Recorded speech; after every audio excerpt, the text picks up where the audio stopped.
함께 기도드리겠습니다. 천지와 그 가운데 있는 모든 것을 지으시고 보존하시고 주관하시는 하나님 감사합니다. 이번 주간에 하나님의 그 은혜 가운데서 하나님의 진리의 말씀을 증거할 수 있도록 도와주심에 감사를 드립니다. 여기 고개 숙인 모두가 하나님의 말씀을 통해서 그 하나님의 참된 사랑을 깨닫는 복된 영혼들이 될 수 있도록 하나님 도와주시옵소서.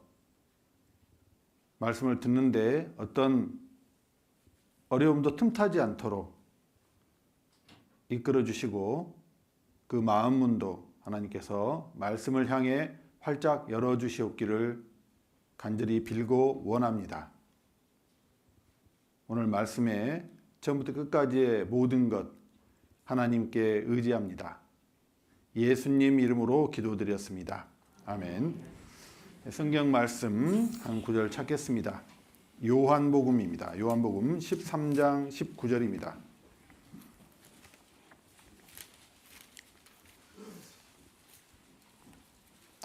제 성경으로 신약성경 171쪽입니다. 요한복음 13장 19절입니다.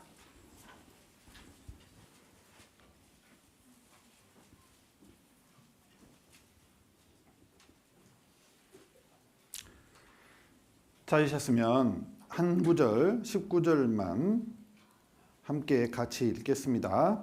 지금부터 일이 이루기 전에 미리 너희에게 이름은 일이 이를 때에 내가 그인 줄 너희로 믿게 하려 함이로라. 안녕하세요. 오늘 하루 어떻게 보내셨습니까? 오늘 겨울인데도 햇살이 참 좋은 하루였죠. 저도 점심 먹고 좀 햇볕을 쬐었습니다. 좀 삶이 각박하더라도 이렇게 날 좋고 볕이 좋은 날은 햇살을 좀 쬐는 게 정신적으로나 육체적으로 더 건강에 좋을 듯 합니다. 어제 우리 성경을 통해서 우리에게 영혼이 있다는 것, 그리고 하나님께서 이 모든 것을 창조하셨다라는 것을 함께 생각해 보았습니다. 그리고 이 진리의 말씀을 통해 내 인생의 답도 찾아야 된다라고 그렇게 말씀을 드렸습니다. 사람은 삶의 의미와 목적을 알고 살 때라야 참된 행복을 누릴 수 있습니다. 나름 편안하고 별 문제 없이 살다가도 불현듯 답답하고 공허하고 허무할 때가 있는 거예요. 왜 그럴까요? 인생의 본질적인 그 근본 문제에 대한 답을 알지 못하기 때문에 그와 같을 수 있습니다. 나는 왜 태어났고 무엇을 위해서 살고 있습니까? 이게 뵈니까 아마 생을 꽤 많이 달려오신 분들이 많아요. 자, 제가 사진을 하나 보여드릴게요. 그 할머니의 깊게 패인 주름과 눈에 가득 고인 눈물이 할머니의 삶일 뿐만 아니라 우리 각자의 삶을 대변하는 것 같습니다. 꽤 연세가 드셨는데 도무지 인생이 뭔지를 모르시는 거예요. 이 할머니만 모르실까요? 우리도 정말 알고 인생을 걸어오십니까? 살고 계십니까? 그렇게 답답한 인생 또 얼마나 고단한지 몰라요.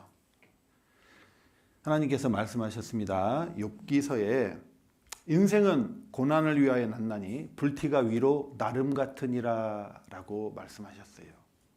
공감이 되지 않습니까? 어렸을 때 불을 피워보셨을 거예요. 불을 피우면 너무나 당연하게 불티가 위로 날리죠. 그와 같다는 거죠. 인생, 사람이 삶을 살아가는 것도요. 그 고난, 눈물이 뗄래야 뗄 수가 없다라고 기본값이다라고 말씀하는 것 같습니다.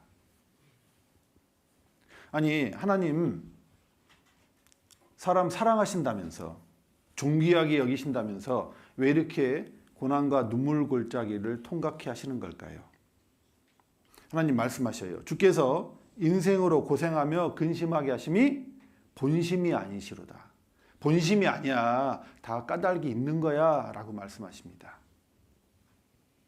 구약에서 이처럼 말씀하셨는데 그 까닭은 신약 성경에서 답을 주시고 계셔요. 자, 함께 같이 읽어보겠습니다. 이는 사람으로 하나님을 혹 더듬어 찾아 발견케 하려 하심이로되 그는 우리 각 사람에게서 멀리 떠나 계시지 아니하도다.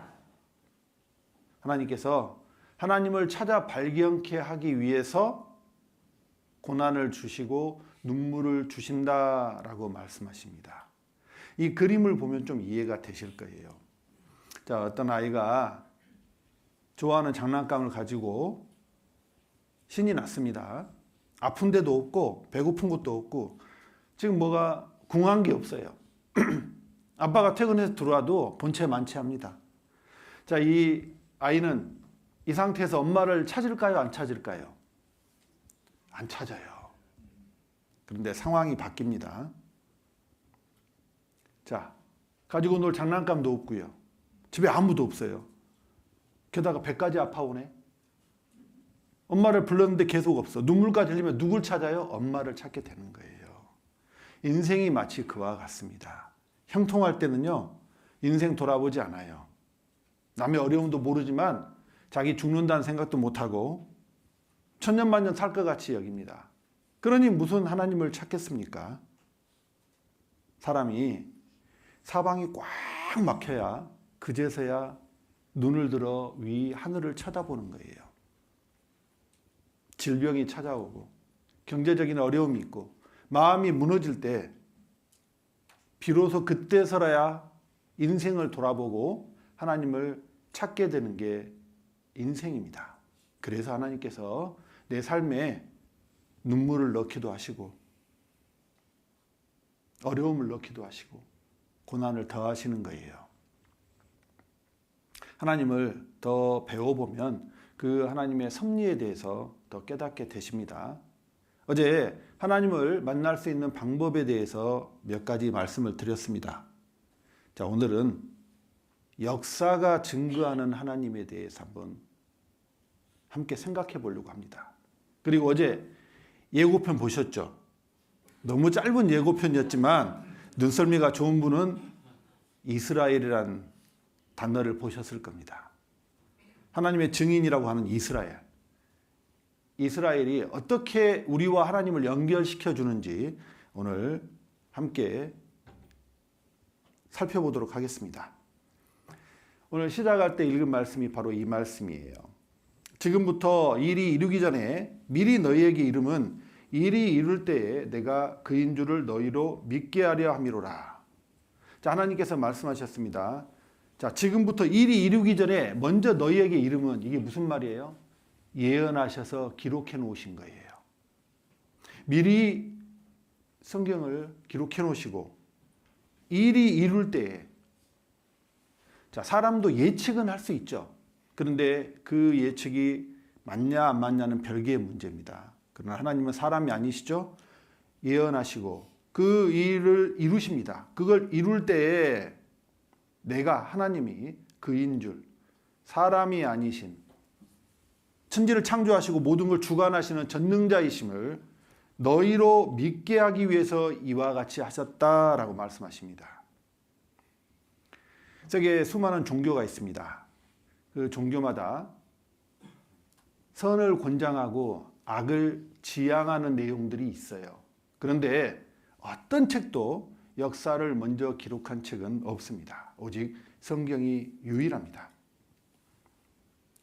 자, 하나님께서 이렇게 역사를 미리 기록하시고 보여주심으로 하나님이 역사의 주관자이심을 우리에게 믿게 하고 증거해 보이신다는 거예요.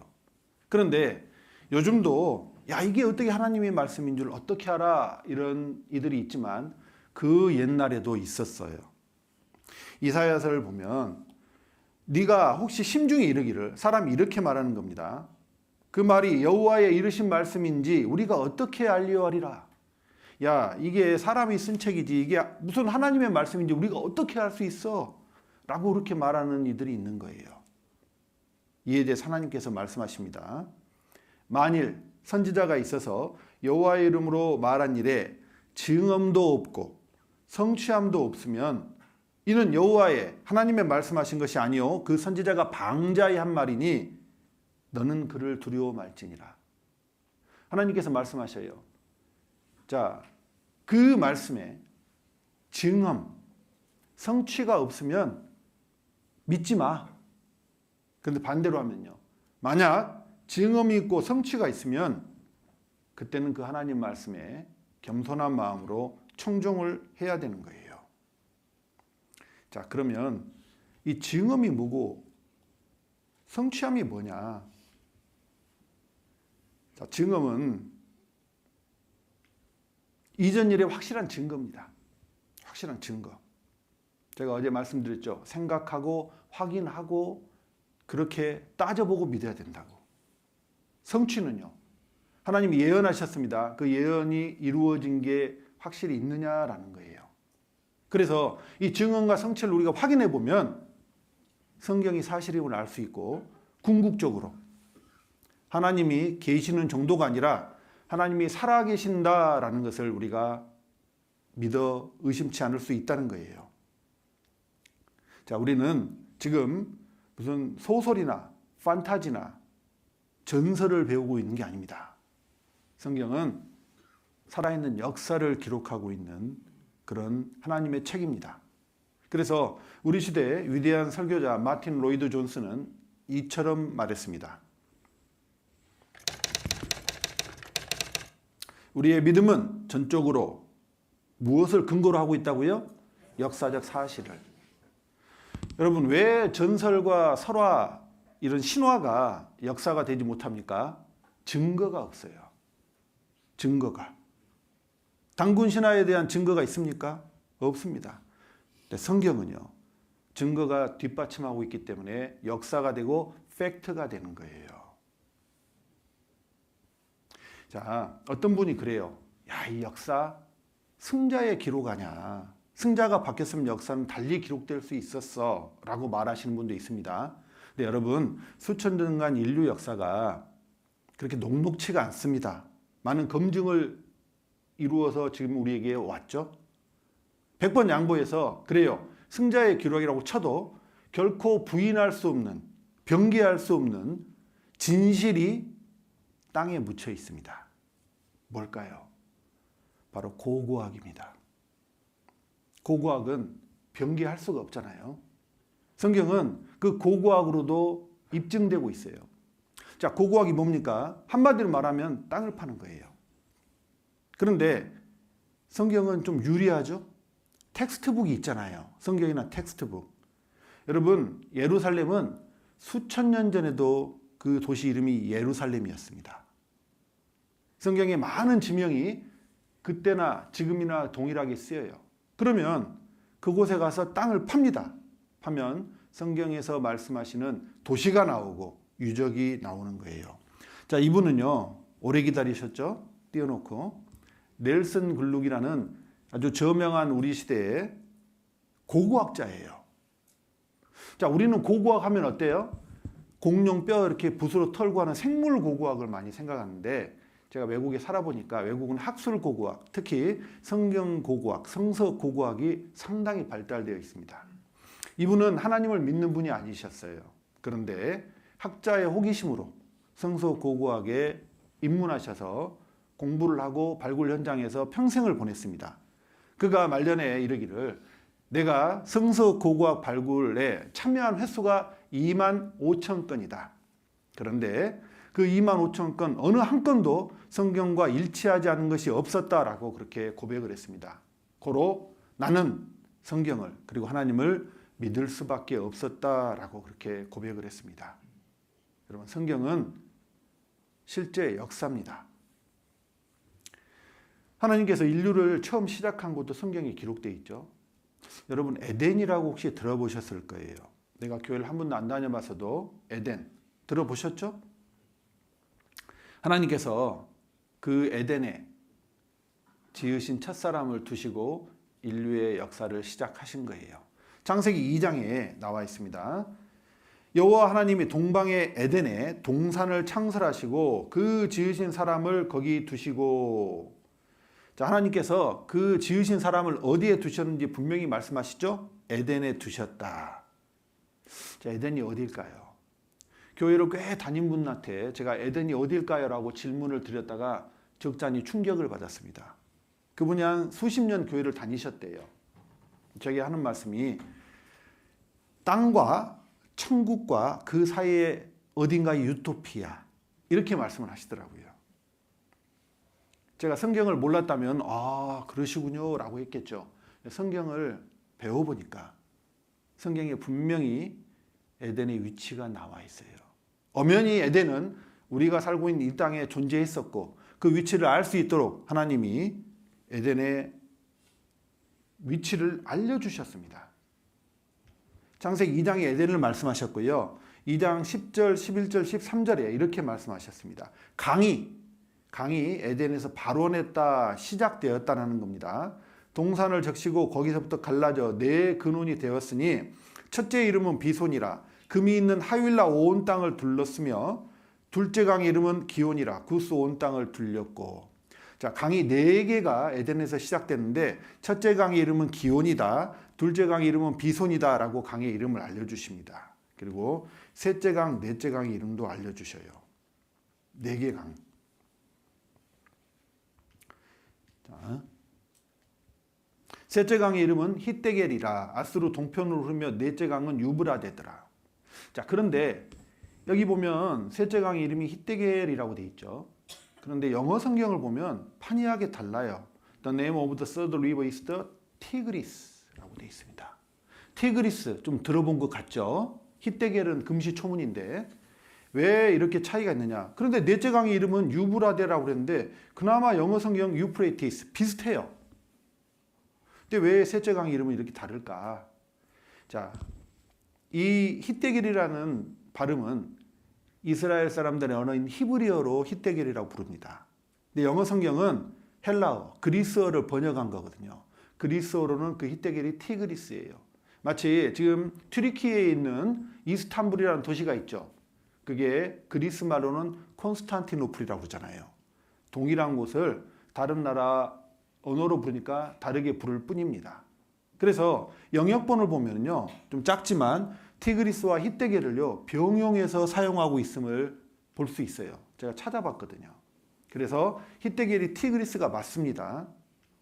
자, 그러면 정말 이곳이 에덴 동산의 위치인지 그리고 어디에 있는지 우리가 찾을 수 있습니다. 구글어스에서 티그리스 강을 한번 찾아봤어요. 금방 찾아줍니다. 지금 이라크 지역, 인류 최초의 문명 발상지라고 하는 메소포타미아의 그 티그리스 강이 지금도 흐르고 있어요. 자, 그러면 네 번째 강 유프라테스도 한번 찾아보겠습니다. 원래 이 구글어스가 찾으면 지구본이 크게 돌아요. 그런데 지금 돌질 않죠. 왜요? 같은 장소에 있는 거예요. 바로 옆에 유프라테스 강이 있습니다. 여러분 놀랍지 않습니까? 3500년 전에 에덴의 위치라고 딱 하나님이 말씀하신 그 강 이름이 지금 그대로 그 이름대로 흐르고 있고 또 같은 곳에서 흐르고 만나고 있어요. 왜? 에덴에서 다 발원했다고 돼 있으니까 만나야 되는 거예요. 만약 티그리스 유프라테스를 찾았는데 티그리스는 이 메소포타미아 지역에 있는데 유프라테스 강은 저기 어디 아프리카에 있다면 우리는 영영 에덴의 위치를 특정할 수가 없을 겁니다. 사실 이 두 강이 여기에 지금 위치해 있다라는 것만 해도 우리는 이곳이 에덴 동산이다라고 말씀할 수 있는 겁니다. 그런데 첫째 강의 흔적도 찾은 거예요. 자, 서양에서는요, 첫째 강, 둘째 강은 지금 이 땅에 없기 때문에 잃어버린 강이라고 그렇게 불렀습니다. 그런데 그 강의 단서를 찾은 거예요. 자, 첫째 이름은 비손이라. 첫째 강의 이름이 비손인데 금이 잃는 하윌라 온 땅을 둘렸으며 라고 하고 있습니다. 이 하윌라가 어디냐라는 거예요. 하윌라는 고대 아라비아 반도의 옛 지명입니다. 하윌라는 아라비아 반도예요. 그러니 그 비송강은요, 그 아라비아 반도를 둘렸으며 아라비아 반도를 가로지르는 그런 강이었다라는 그런 뜻이 됩니다. 그리고 셋째 강의 이름은 히데겔, 티그리스인데 아수르 동편으로 흐르며라고 되어 있죠. 발굴이 이루어졌습니다. 아수르는 고대 아시리아 제국이거든요. 아시리아 제국 옆에 동편으로 흐르는 강이 바로 티그리스, 히데겔 강인 거예요.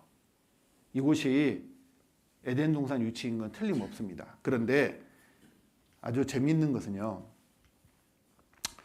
금이 있는 하윌라 온 땅을 둘렸다. 그 강이 비송강이다. 특별히 금이 있었다라고 말씀하고 있습니다. 그런데 어딜 봐도 사우디아라비아는 석유는 있는데 금은 없는 것 같아요.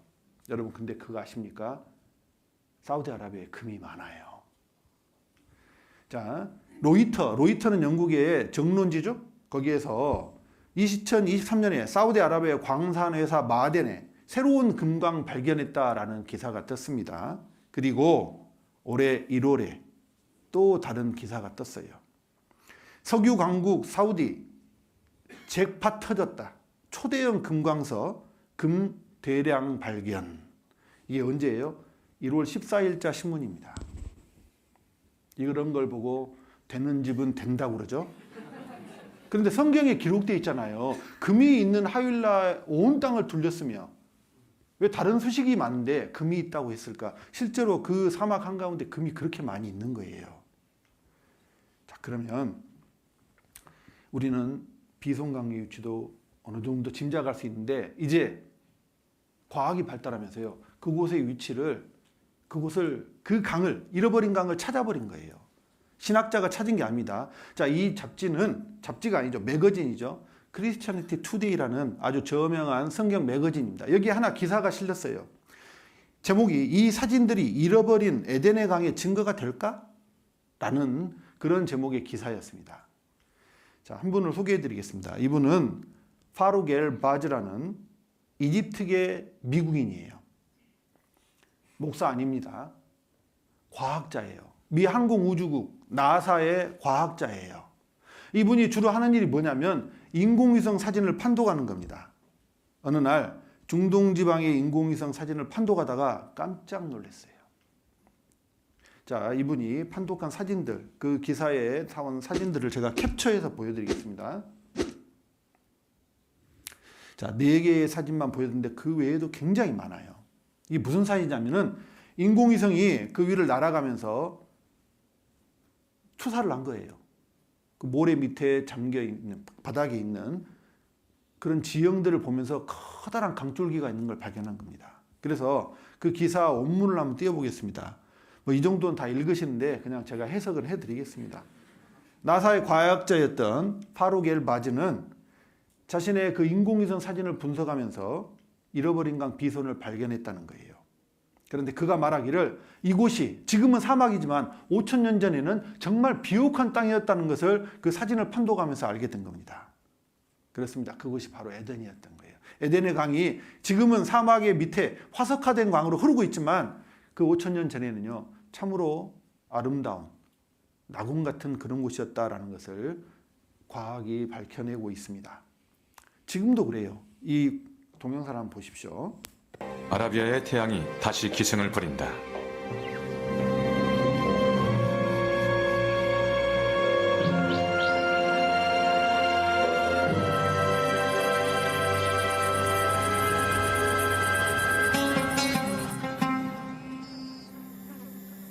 아라비아 반도에서 또다시 강이 사라졌다. 자, 뭐라고 나레이션을 합니까? 아라비아 반도에서 또다시 강이 사라졌다. 자, 지금도 아라비아는요, 비만 한 몇 개월 안 오면 저렇게 숲이 사막으로 바뀝니다. 5,000년이면 바뀌고도 남죠.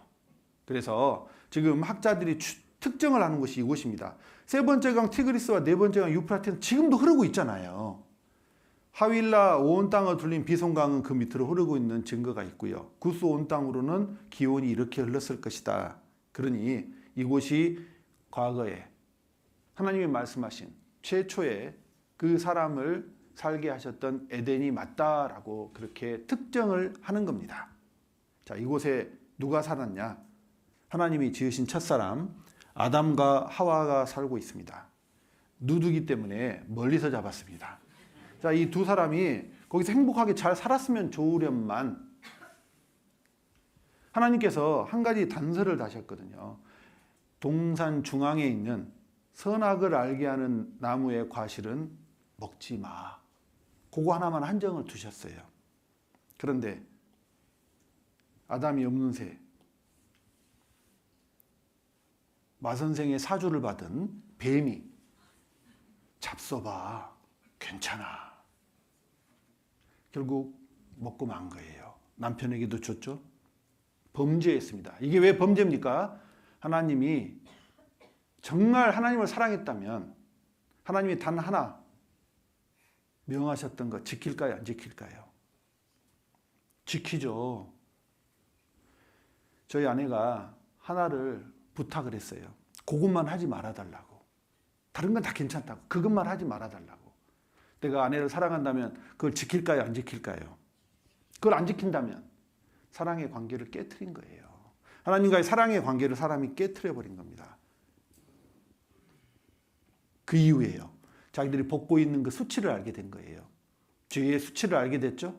하나님이 그들을 심판하셔서 에덴에서 추방해 버리셨습니다. 하나님은 공의의 하나님도 되시기 때문에 그래요. 잠시 후에 설명을 해드리겠습니다. 그래서 그 두 사람이 나가서요.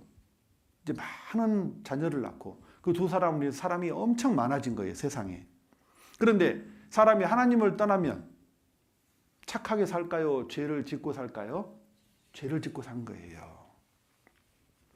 하나님이 보시니까 여호와께서 사람의 죄악이 세상의 관영함과 그 마음의 생각과 모든 계획이 항상 악할 뿐임을 보시고 땅 위에 사람 지으심을 한탄하사 마음에 근심하시고 하나님이 보니까 사람들이 하나님을 떠나서 온통 죄만 짓고 사는 겁니다. 그런데 여기 보시면요. 관영이라는 잘 안 쓰는 단어가 나와요. 이게 꽉 찬 거예요. 더 쉽게 설명드리면 이빠이. 그림으로 설명드리면 더 쉽습니다. 우리 여기 주부들 쓰레기 종량제 봉투 있죠. 그거 버릴 때 얼기설기 그냥 넣어서 버려요? 꽉 채워서 버립니까? 보통 이렇게 하죠. 이렇게 테이프로도 붙이고 그렇죠? 꽉꽉 눌러서. 이게 관영이에요. 하나님 보시기에 세상에 죄가 있잖아요. 이렇게 꽉 차서 터질 지경인 거예요. 하나님은 죄를 심판하시는 분입니다. 하나님은요 이렇게 말씀하셔요. 제가 읽겠습니다. 의와 공의가 주의 보좌의 기초라. 인자함과 진실함이 주를 앞서 행하나이다. 자, 주의 보좌의 기초다. 하나님이 모든 걸 다스리시죠. 보좌라는 건 다스리려고 앉아있는 그 의자를 말씀하시는 거잖아요. 이건 뭘 말하냐면 하나님이 세상을 다스리시는 통치 원리에 대해서 말씀하시는 거예요. 근데 첫 번째가 의와 공의란 하나님은 정의로 세상을 다스리십니다. 그리고 또 하나가요. 인자함과 진실함입니다. 인자함은 하나님의 사랑이죠. 그 거짓 없는 사랑으로 세상을 다스리시는 거예요. 자, 그러면 하나님이 그 범죄함에 대해서, 죄악에 대해서 심판하셔야 될까요? 안 하셔야 될까요? 하셔야 돼요. 그래야 공의의 하나님입니다. 자, 하나님처럼 거룩하지 않는 우리들도 누가 명백한 잘못을 하면 뭐라고 그래요? 나하고 직접적인 관련이 없어도 야, 저건 아니지. 벌도 안 받고 재판도 안 받고 풀려나. 백을 써서. 그럼 우리도 어떻게? 이거 불의한 거야. 분노합니다. 그렇지 않습니까? 그 거룩하신 하나님은 죄에 대해서는 반드시 심판하셔야 되는 거예요. 그래서 하나님이 그 죄가 꽉 찼기 때문에 홍수 심판을 작정하신 겁니다. 창세기 6장 17절에 내가 땅에 홍수를 일으켜 무릇 생명의 기식 있는 육체를 천하에서 멸절하리니 땅에 있는 자가 뭐예요? 다 그냥 죽으리라가 아니에요. 다 죽으리라라고 심판을 작정하셨습니다. 왜 물일까 생각을 해봤는데 이 그림 보고 이해가 되더라고요. 속이 다 시원하죠. 너무 더러우면 이 빗자루로도 잘 안 지워지죠. 물로 쫙 끼얹어서 쫙 홍수 심판을 작정하신 거예요. 자, 그런데 하나님의 공의는 이 심판입니다. 그런데 하나님은 사랑의 하나님도 되시죠. 심판하려고 딱 보니까 의인이 있는 거예요. 의인. 하나님은 그 심판 가운데서 의인은 반드시 구원하시고 심판하시는 분입니다. 그 의인의 이름이 노아입니다. 창세기 6장을 보면 그 노아의 프로필이 나와요. 그러나 노아는 여호와께 은혜를 입었더라. 노아의 사정은 이러하니라. 노아는 의인이요 당세의 완전한 자라. 그가 하나님과 동행하였으니. 철저하게 하나님 편인 거예요. 자, 미군이 어디를 폭격하려고 그래요. 그러면 무엇부터 하죠? 폭격부터 안 합니다. 거기에 살고 있는 미군과 군속 그리고 미국 사람들 다 빼내고 폭격하죠. 아군은 폭격 안 하잖아요. 하나님도 그러신 거예요. 심판하려고 봤더니 의인 노아가 있어. 노아와 그의 가족들은 건져내시고 심판하셔야 됩니다. 그런데 물심판에서 건져내려면 어떻게 해야 될까요? 배를 만들기 위해서 배를 타면은 그들을 구원해낼 수 있지 않습니까? 그래서 노아로 하여금 커다란 배를 만들게 한 그 사건이 바로 노아 홍수 사건입니다. 이게 전 지구적인 사건이에요. 중요한 사건입니다. 그래서 창세기 6장, 7장, 8장, 9장에 걸쳐서 이 내용이 나옵니다. 제가 전 지구적인 사건이라고 그랬죠. 이 전 지구적인 사건이 만약 증거가 있고 사실로 판명이 되면 성경 말씀은 사실이고 하나님은 진실로 살아 역사하시는 분이 되는 거예요. 자, 그런데 노아는 배를 만들던 사람이 아니에요. 여러분 쉽게 생각하시지 마십시오. 이 배 만드는 게 보통 일이 아니더라고요. 조선공학자는요, 배 쉽게 만든다면 화를 냅니다.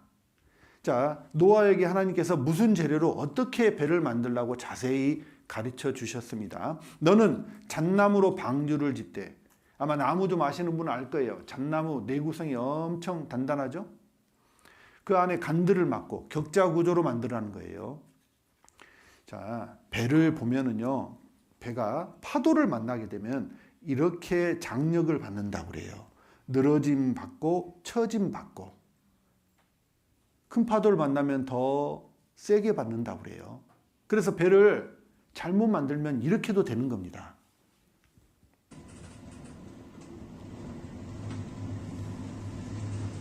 Bees. 저 보셨죠?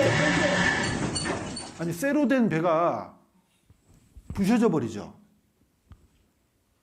하나님이 그 풍랑 속에서, 경랑 속에서 견딜 수 있도록 배를 어떻게 만들라고, 또 어떤 규격으로 만들라고 다 알려주신 거예요. 그런데 배니까 방수도 해야겠죠? 얼기설기해서는 그냥 가라앉잖아요. 그런데 참 이 3,500년 전 말씀이에요.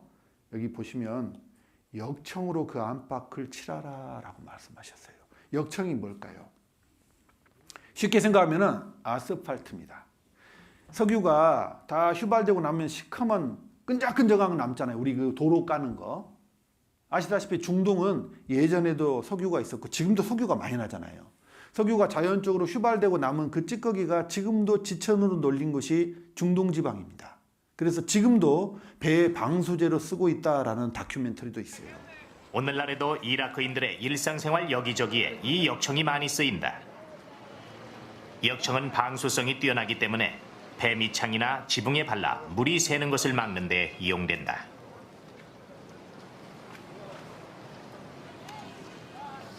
자, 지금도 쓰고 있죠? 하나님께서 방수까지 다 완벽하게 하라고 그렇게 말씀을 하신 거예요. 그리고 중요한 건 방주의 크기입니다. 저도 배를 만든다고 생각했을 때 과연 어느 크기로 만들어야 될지 감이 안 오는 거예요. 역시 하나님께서 노아에게 일러주셨습니다. 그 방주의 제도는 이러하니 장이 300규빗이요, 광이 50규빗, 고가 30규빗이며, 자, 생소한 측정 단위가 나옵니다. 규빗. 우리도 예전에는요, 이렇게 측량 기구 없으면 어때요? 한 뼘, 한 척, 사람 몸을 이용해서 측량을 했죠. 서양도 마찬가지입니다. 규빗이라는 것은 성인 남자의 팔꿈치부터 중지 끝단까지, 지금으로 따지면 약 46.5cm, 약간 편차는 있겠지만요. 300규빗이니까 대략 한 145m 정도 되는 어마어마한 배를 만들라고 말씀하신 거예요. 노아가 정한 게 아닙니다. 하나님께서 정해 주셨습니다. 자, 넓이가 50규빗이고 길이가 300규빗이에요. 자, 6, 5, 30. 딱 6대 1이죠. 비율이 딱 6대 1이잖아요. 왜 6대 1일까? 과학자들이 한번 생각해 봤어요. 여러분 놀라지 마십시오. 지금 우리가 배 타고 다니는 배는 보통 8대 1입니다. 왜? 안정성은 약간 떨어뜨려도 속력을 내야 되니까. 그런데 노아 방주는요, 이름부터 방주는 히브리어로 테바라고 합니다. 테바. 상자라는 뜻이에요. 이건 앞으로 나아가기 위한 배가 아니라 그 풍랑을 견뎌야 되는 상자인 거예요. 그러면 뭐가 제일 중요하죠? 안정성이 제일 중요합니다. 가장 안정한 비율이요, 6대 1이라는 거예요. 장광의 비율이. 이 방주는 배는 배인데 배에 없는 게 있는데, 여기 없는 게 두 가지가 있습니다. 하나는 동력이에요. 방주는 어딜 봐도 돛도 없고 이 노도 없고 동력이 없어요. 왜 그렇습니까? 이 방주는 나아가기 위한 배가 아니라 그 풍랑을 견디는 배니까 동력이 필요 없는 거예요. 하나님께서 인도하는 대로 가야 되는 구원 방주인 겁니다. 그래서 방향키도 없는 거예요. 자, 이 안정성에 대해서 우리나라에서 대덕 연구단지 카이스트에서 연구한 적이 있어요. 한번 이걸 보시겠습니다. 이분은 인하대 조선공학과 교수님이세요. 그때 하나님의 지혜와 설계로 만들어진 노아의 방주가 정말 과학적으로 안전했냐, 이 얘기들을 좀 얘기를 할까 합니다. 아까 말씀드렸듯이 저는 조선해양공학을 전공한 사람이고 지금 학생들을 가르치고 있습니다.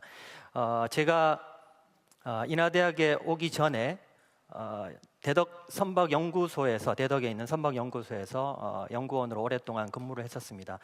그때 한국창조과학회에서 노아 방주를 직접 만들어서 테스트를 하고 실험을 했으면 좋겠다는 프로젝트를 의뢰받았습니다. 그래서 저희가 그 프로젝트를 수행을 하고 정말 하나님의 지혜와 설계로 만들어진 노아의 방주가 얼마나 과학적으로 안전한지 그런 연구들을 직접 모델을 만들고 테스트를 하고 실험을 했습니다.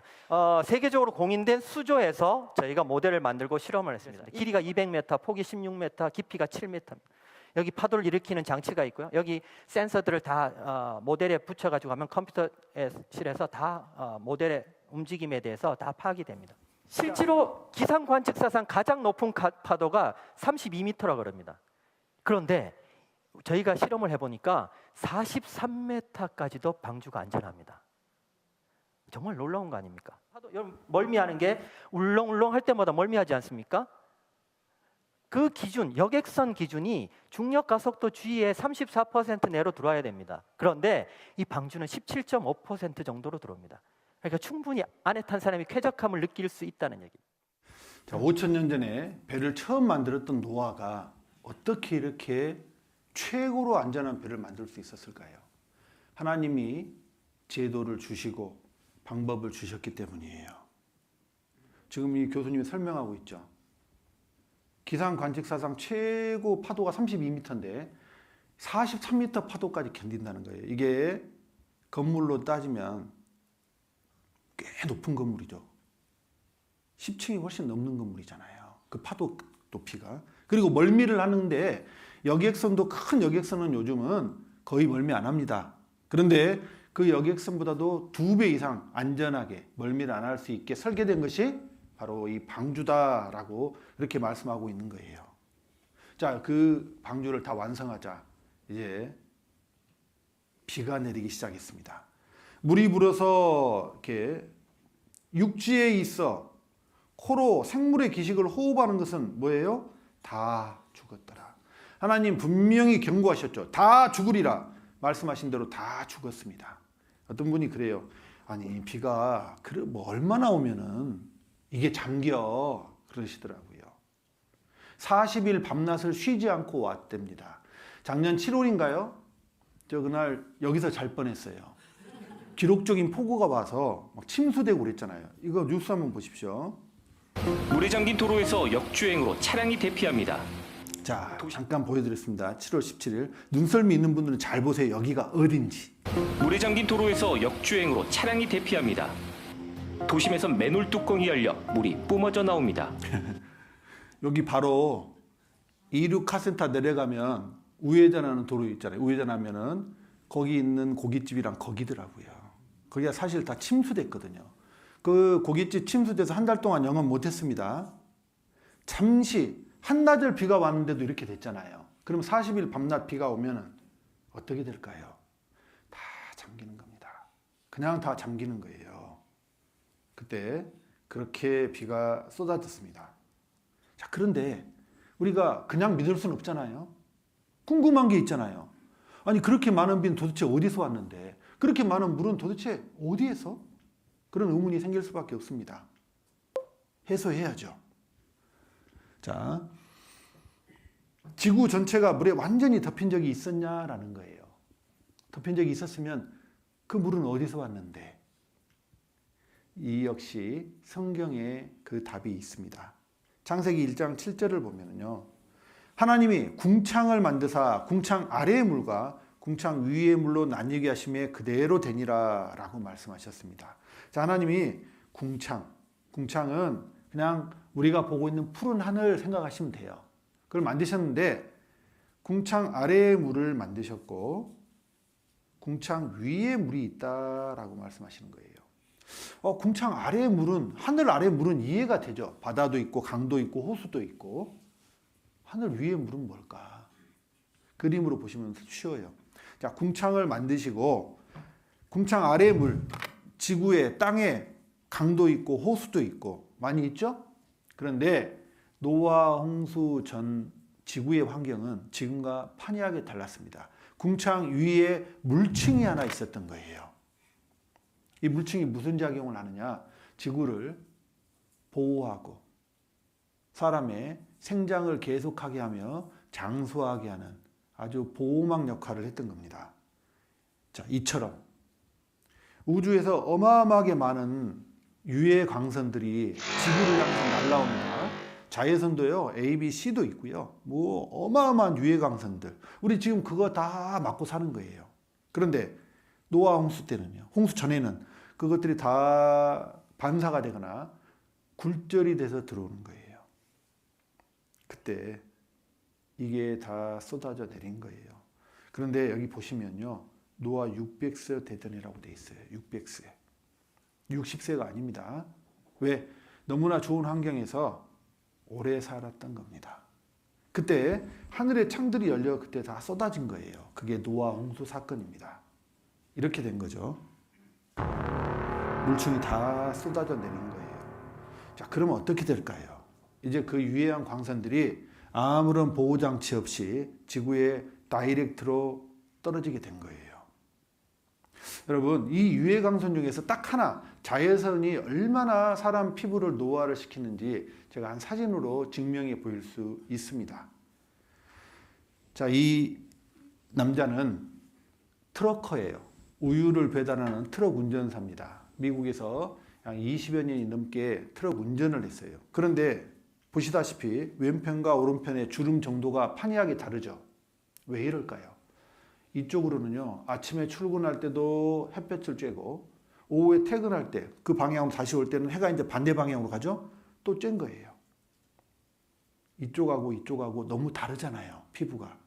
자외선 하나만 해도 사람 피부를 이렇게 노화를 시킵니다. 이게 정상적인 노화고 이게 자외선에 의한 노화예요. 그러면 유해광선을 다 있는 대로 쬐면은요, 아마 여기 몽골 가보신 분도 계실 텐데요. 몽골 가면 몽골 분들은 정말 실제 나이보다 한 20세는 더 들어 보여요. 그 태양이 장렬하는 몽골 초원에서 있었기 때문에 정말 깜짝 놀랍니다. 20년이 뭡니까? 어떤 분은 20대라는데 제가 형님 할 뻔했어요.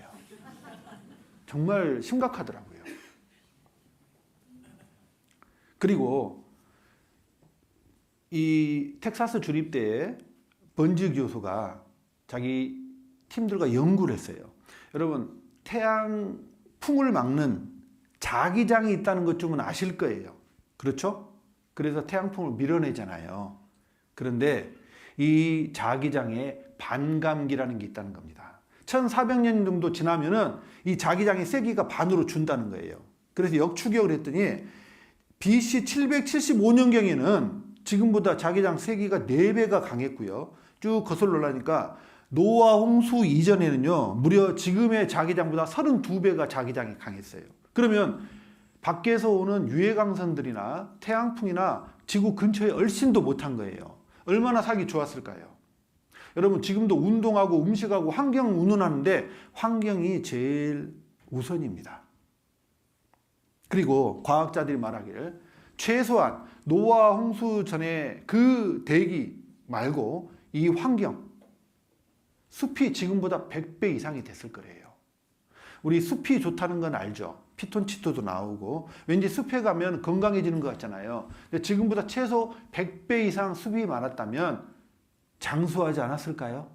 그리고 그때는 사계절이 없었어요.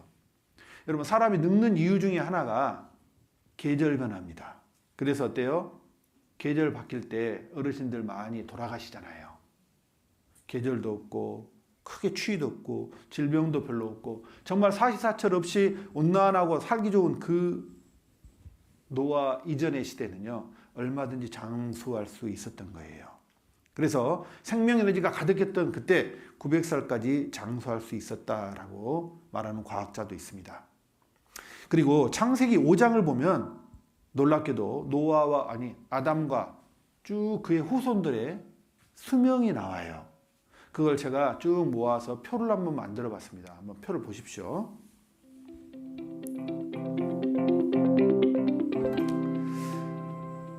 자, 아담부터 이때까지는요, 보통 900살 이상 살았죠. 여기 895세 산 분 있잖아요. 이분 단명하신 겁니다. 예, 이 시대는 단명이에요. 예. 자, 그런데 요 변곡점이 있어요. 950세 누구죠? 노아 때입니다. 노아 때. 노아는 시체말로 막차를 탄 거예요.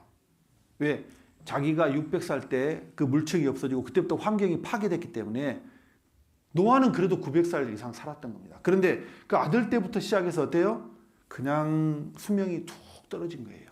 3000년 전 다윗 때는요, 지금처럼 70, 80으로 고정이 된 거예요. 노아가 살던 그때에 분명하게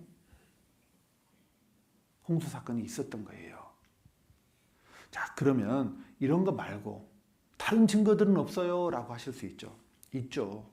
명백한 증거들이 있습니다. 먼저 지층에 그 증거가 남아 있어요. 이 지층을 지금 제가 보여드렸는데 이게 뭐냐면 퇴적층이라는 겁니다. 퇴적층은 물이 흐르면서 토사물이나 이런 자갈이나 이걸 쌓아가지고 한 층 한 층 쌓여서 만들어진 게 퇴적층이죠. 그런데 지구 전 표면에 무려 75%가 퇴적층이에요. 75%면 대부분 아닙니까? 대부분 다 퇴적층이라는 소리는 지구 전체가 물의 영향을 받았다라고 할 수 있는 겁니다. 그리고 외국에서는 이 노아 홍수 사건의 가장 결정적인 증거로 그랜드 캐년을 꼽습니다. 왜 그랜드 캐년을 대홍수의 가장 확실한 증거로 꼽느냐? 오늘 제가 분명히 알려드리겠습니다. 자, 이 짧은 비디오를 한번 보시죠. 그렇다면 대홍수를 주장하는 과학적 근거는 뭘까? 홍수의 확실한 증거는 바로 이 반듯한 줄무늬, 지층이다. 무지개 떡처럼 반듯하다. 오랜 세월 흙이 쌓이고 쌓여 이런 지층이 됐다고 우리는 배웠다. 이렇게 길고 두꺼운 지층이 생기는 장구한 세월 동안 부분적으로 퇴적됐거나 침식됐던 흔적이 없다. 긴 지층은 수백 킬로미터나 이어지는데 흐트러짐도 없이 반듯하다. 수억 년 동안 부분적인 침식이 전혀 없었다는 말인데 대기의 흐름이 전혀 없는 우주 행성에서나 가능할 법하다. 자, 이게 좀 설명이 들으셔야 돼요. 들으시면 쉽습니다. 자, 이 그랜드 캐니언의 생성 과정이 두 가지 이론이 충돌하고 있어요. 하나는 동일 과정설, 하나는 대격변설입니다. 동일과정설은 야 이게 수억 년에 걸쳐서 한 층 쌓이고 한 층 쌓이고 그렇게 해서 이게 형성된 거야 라는 게 우리가 지금껏 알고 있는 동일과정설이 이 이론입니다. 그런데 최근에는요 대격변설이 훨씬 더 힘을 받고 있어요. 대격변설은 급격한 지형 변화로 생겼다는 거예요. 그리고 실질적으로 이걸 입증할 만한 증거들도 꽤 있습니다. 자, 동일과정설로 만약에 그랜드 캐니언이 생겼다면 지층이 이렇게 돼야 돼요. 왜 그렇습니까? 한 층이 쌓이고 한 층이 쌓이는 데는요 최소 수백만 년에서 수천만 년이 걸려요. 수백 년이 아닙니다. 수백만 년이에요. 그런데 수백만 년 동안 그 땅에 바람은 안 불었으며 비는 크게 한 번 안 왔고 지진이 없었을까요? 그게 있으면 뒤틀리게 돼 있습니다. 다른 지층들처럼. 그런데 그랜드 캐니언은 놀랍게도 수백 킬로미터가 이어지는데도 지층이 떡시루처럼 있잖아요. 일자로 돼 있어요. 좀 전에 그 비디오에서 그러죠. 대기가 전혀 없는 우주 공간에서나 가능한 일이라고 그러죠. 그래서 갑자기 생겼다는 대격변설이 힘을 받는 겁니다. 자, 제가 2023년 10월 달에 갔다 왔어요. 보십시오. 제가 찍은 사진인데 확대해 볼게요. 이게 다 일자예요. 정말 놀라워요. 여러 군데 14개 포인트를 제가 그 중에서 7포인트를 보고 왔는데 다 일자예요. 자, 이게 어떻게 생기느냐? 물입니다. 보십시오. 물과 함께 한꺼번에 이동하는 고밀도 퇴적물의 흐름을 저탕류라고 하는데 오늘날 많은 지질학자들은 지층이 저탕류의 과정으로 형성된 것임을 인정한다. 자, 그랜드 캐니언의 생성 과정을 설명할 수 있는 사건이 1980년 5월 18일 날 있었습니다. 바로 그 시애틀, 미국 시애틀 근교의 세인트 헬렌 산이 화산이 폭발한 거예요. 그때 폭발할 때 조그만 호수가 터져버린 겁니다. 그러면서 엄청난 물이 쏟아져 나왔는데 그 물이 쏟아져 흐르면서 생성한 지층이 지금도 그 산에 있어요. 바로 이 지층입니다. 사람이 요만하죠. 이게 5시간 만에 생긴 거예요. 5시간. 만약에 동일과정설로 설명한다면 이게 7.5m인데 이것도 아마 최소 몇십만 년은 걸려야 되는 겁니다. 그런데 5시간 만에 물이 흘러가면서 있잖아요. 흙이랑 자갈이랑 흘러가면서 여기 보면은 이것도 지층이 옆으로 일자로 돼 있죠. 그러면 엄청난 전 지구적인 사건으로 40일 밤낮을 아니 그 이상을 있잖아요. 변화가 있었으면 그랜드 캐니언보다도 훨씬 더 큰 지층도 만들어낼 수 있는 거예요. 제가 계속 전 지구적인 글로벌한 사건이라고 말씀드린 데는 이유가 있습니다. 방금 우리가 북아메리카의 그랜드 캐니언을 봤죠. 아주 멀리 떨어져 있는 북아메리카에서 아주 멀리 떨어져 있는 호주로 가보겠습니다. 자, 제가 호주라고 딱히 말씀을 안 드리면 어때요? 생긴 게 그랜드 캐니언하고 비슷하게 생겼죠.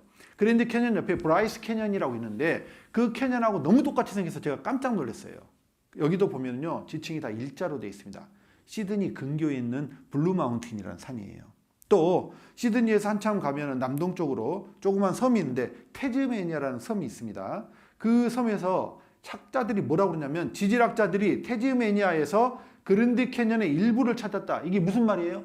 그랜드 캐니언하고 똑같은 지형을 우리가 거기서 봤어. 그렇게 말하는 거예요. 엄청 멀리 떨어져 있는데. 이뿐 아니죠. 이번에는 유럽에 있는 스페인으로 가보겠습니다. 스페인에 꾸엔카라는 지역이 있어요. 거기에 우리의 교회도 있습니다. 그 교회 선교사님이 보내주신 사진인데요. 자, 이 사람이 이 정도 크기니까 이것도 상당히 높은 그런 암석이잖아요. 여기도 다 일자래요. 이것도 꽤 많이 이루어져 있대요. 그리고 거기에 그 내륙 지방인 스페인 꾸엔카에 왜 해저에서 나오는 해양 식물의 화석이 그렇게 많이 나오냐라는 거예요. 팔고 있어요. 그리고 이번에는 아프리카입니다. 아프리카에 니제르라는 나라가 있어요. 국토의 대부분이 사하라 사막을 연접하고 있습니다. 그런데 그 니제르 땅을 파면은요, 놀랍게도 사막 한가운데서 소금물이 나오는 거예요. 그래서 니제르가 이 사막에서 소금을 캐가지고요, 이웃 나라에 수출해서 주요 수입원이 되고 있습니다. 그리고 남아메리카에 볼리비아라는 나라가 있어요. 볼리비아에 이제 버킷리스트가 또 하나 있습니다. 아마 들어보셨을 거예요. 우유니 소금 사막. 인공위성에서도 보이고 길이가 무려 100km가 넘는 엄청난 소금 사막이 거기에 있어요. 이게 눈이 아닙니다. 다 소금이 이 정도 두께로 덮여 있는 거예요. 그런데 이곳이 해발 몇 미터인 줄 아세요? 3,663m예요. 아마 여기 계신 분들 중에 3,000m 이상 안 올라간 분이 태반일 거예요. 저도 올라가 본 적이 없습니다. 3,000m 이상은. 그 건조하고 높은 그곳에요. 왜 그렇게 소금이 많냐? 바다에서 한참 떨어져 있는데 그때 물에 덮여 있다가 움푹 패인 그곳에 바닷물이 고여 있다가 건조한 기후 때문에 물은 다 증발되고 소금만 잔뜩 남은 거예요. 그런 증거가 또 있습니다. 우유니 사막 한가운데 섬이 있는데 그 섬에 이런 화석들이 있어요. 이건 무슨 화석일까요? 놀랍게도 코렐 리프, 산호초 화석입니다. 산호초. 말이 안 되죠. 그 건조한 사막 지역에 어떻게 산호 화석이 있습니까? 그 옛날에 물에 다 덮여 있었던 거예요. 여기는 몽골입니다. 제가 2010년 7월 19일 날 몽골에 가서 24시간 운전을 하고 길도 없는 것을 가다가 깜짝 놀랐어요. 왜요? 여기 밑에 보시면은 이게 뭐냐면 자갈입니다. 아실 거예요. 자갈은 어떻게 생기죠? 물이 없으면 자갈이 생기질 않아요. 근데 이 정도가 아니라 엄청난 자갈 무더기. 이걸 발견했어요. 제가 가만히 있을 리가 없죠. 잽싸게 나가서 인증샷을 찍어서 그리고 여러분들한테 보여드리려고 이걸 하나 가져오려고 그랬어요. 제가. 이거 몽골에 자갈이 이렇게 있다고. 그런데 안 빠집니다. 마이산 가본 분들이 있죠. 마이산에도 자갈 무더기처럼 쌓여있잖아요. 콘크리트로 말이 짓이겨 놓은 것처럼 안 빠져요. 아예 뭐 이렇게 뭘로 이렇게 흙을 걷어내려고 해도 콘크리트로 좀 되어 있더라고요. 이게 차로 15분 간 거리에 다 덮여 있어요. 여러분 몽골은 강도 없어요. 물 부족 국가 중에 대표적인 국가고 엄청난 내륙 국가입니다. 여기는 역시 몽골인데요. 몽골의 고비 사막 유명하죠. 그 고비 중에서 음은고비, 난고비로 선교사님이 선교를 갔다가 찍은 사진을 저한테 보내준 거예요. 여기도 이 지층이 다 일자라는 거예요. 그리고 여기서 내가 뭘 샀게요 하고 자랑을 하더라고요. 세상에 해마 화석을 샀더라고. 여러분 믿기지가 않았어요. 제가 진짜냐고 물어봤어요. 사막 한가운데서 이 해양 화석을 파는데 해마 화석을 샀대요. 여러분 몽골은 어디 위치해 있냐면 유라시아 대륙 중에서도 한참 내륙에 있습니다. 자, 그리고 북미, 제가 선교를 했던 캐나다 지역에도요. 이 홍수의 흔적이 고스란히 남아 있어요. 제가 살던 집에서 800km를 가면은 요호 내셔널 파크라는 국립공원이 하나 있는데 여기가 유명한 게요. 내륙지방 산 위에서 화석이 나오는데 해양 화석이 나와요. 자, 뒤에 보시면 만능설이 있죠. 만능설이 있다는 건 이 산의 높이가 제법 꽤 높다는 말이잖아요. 그런데 삼엽충 화석이 꽤 많이 나옵니다. 여기도 그 동일한 그 산이에요. 여기에서 캘거리로 내륙으로 좀 더 들어가면 산 이름이 아예 화석산이에요. 얼마나 화석이 많이 나오면. 이게 그 포실 마운틴이라는 화석산인데 여기에서 나오는 화석을 어디에서 파냐면 캐나다에 가면 로키 산맥이 있는 거 아시죠? 그 관광지 밴프라는 곳이 있어요. 거기에서 물고기 화석을 팔아요. 바닷가하고 전혀 상관이 없는 곳에서. 그러면 전 지구에서 다 홍수 흔적이 발견되는 거예요. 이 외에도 많습니다. 시간 관계상 한 대륙에서 제가 한 가지씩만 꼽아서 보여드리는 거예요. 이건 뭘 의미할까요? 지구가 노아 때 전부 다 물에 잠겼다가 드러난 적이 있다는 거예요. 물에 한번 잠겼던 적이 있다는 그런 증거입니다. 어떻게 생각하십니까? 그러면 그 물은 지금 어디 갔을까? 역시 성경에 답이 있습니다. 시편에 저가 바닷물을 모아 무더기같이 쌓으시며 깊은 물을 곳간에 두시도다. 저가 하나님이 바닷물을 무더기같이 쌓으셨대요. 여러분 물을 어떻게 쌓을 수 있을까요? 어떻게 쌓을 수 있을까요? 얼려버리면 돼요. 하나님이 얼려버리셨다고 성경이 나옵니다. 남방 밀실에서는 광풍이 이르고 북방에서는 찬기운이 이르며 하나님의 부시는 기운에 얼음이 얼고 물의 넓이가 줄어지느니라. 자, 보십시오. 남방 북방이 어딘가? 남방 북방. 남극과 북극에 어마어마한 빙하가 있잖아요. 우리가 생각하기에도 엄청난 빙하가 있습니다. 그 빙하의 평균 두께 2.5km예요. 2,500m예요. 평균 두께가. 진짜 두꺼운 거는 4km예요. 아마 여기 계신 분들 4km 이 겨울에 걸어가라고 해도 힘들 거예요. 근데 그게 두께라니까요. 그래서 과학자들이 말하기를 남극과 북극의 얼음이 한꺼번에 녹아버리면 해수면이 지금 바다 높이가 120m가 높아진답니다. 120m면 딱 아파트 40층 높이예요. 다 잠겨버리는 겁니다. 자, 그리고 깊은 물을 곳간에 두셨도다라고 있죠. 물을 그렇게 하시고 바다를 깊게 파신 거예요.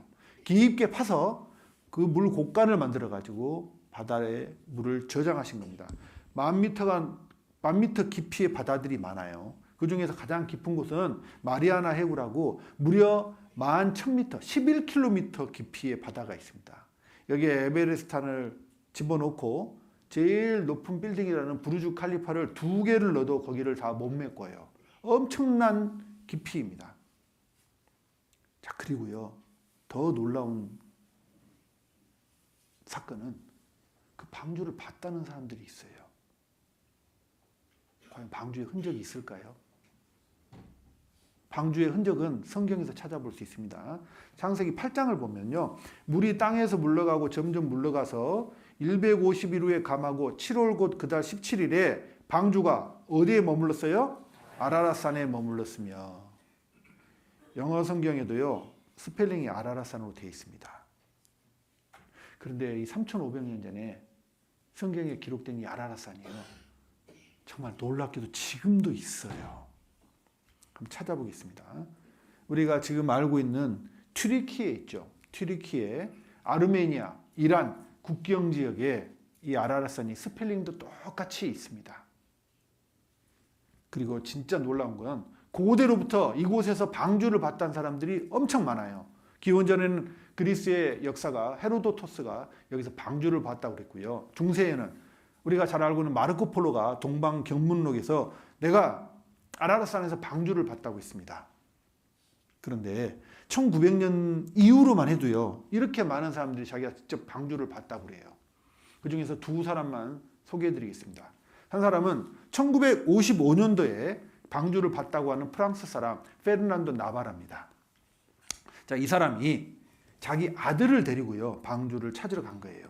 자, 이 사람 여기가 아들, 그때 당시에 1955년도에 10살이었던 라파엘이라는 나바라의 아들입니다. 왜 아들을 데려갔을까요? 여기 활동사진기 보이시죠? 아빠 찍으라고. 그래서 데려간 거예요. 실제로 방주를 오르는 모습, 그리고 이 사람이 놀랍게도요 방주를 발견하고 방주의 나무까지 잘라가지고 왔어요.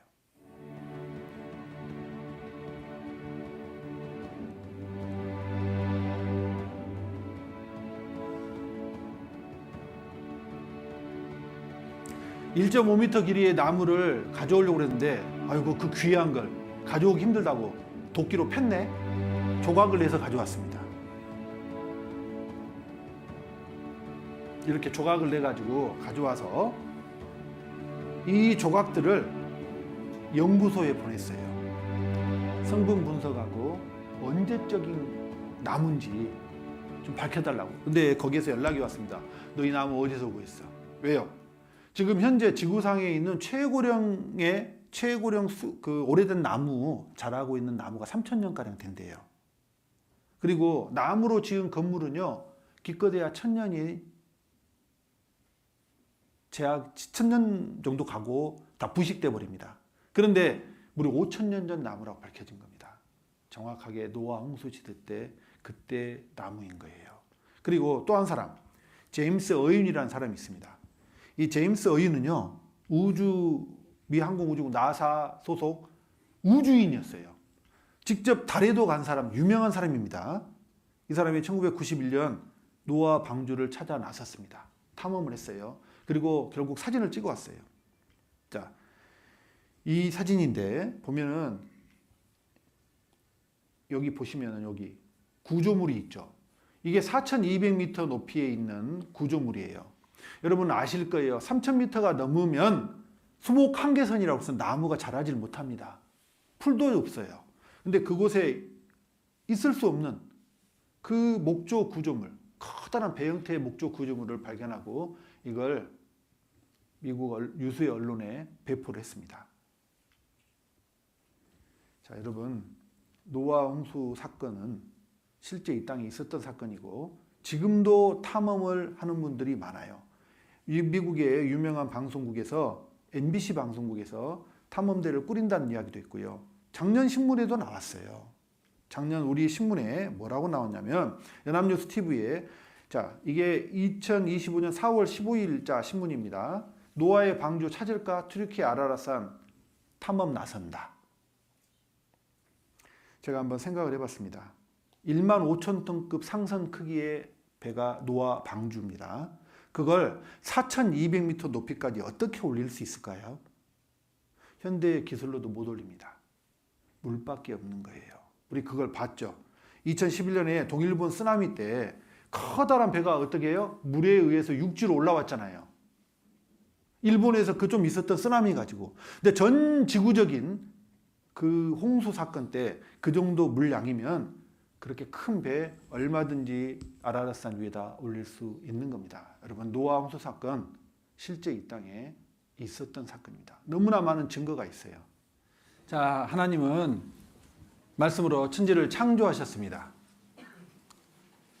그 창조의 중심에 있었던 사람들이 그 죄가 꽉 찾아 하나님 홍수로 심판하셨죠. 그리고 홍수 때 이제 구원받은 사람들, 노아와 그의 가족들로 다시 인류가 시작되었어요.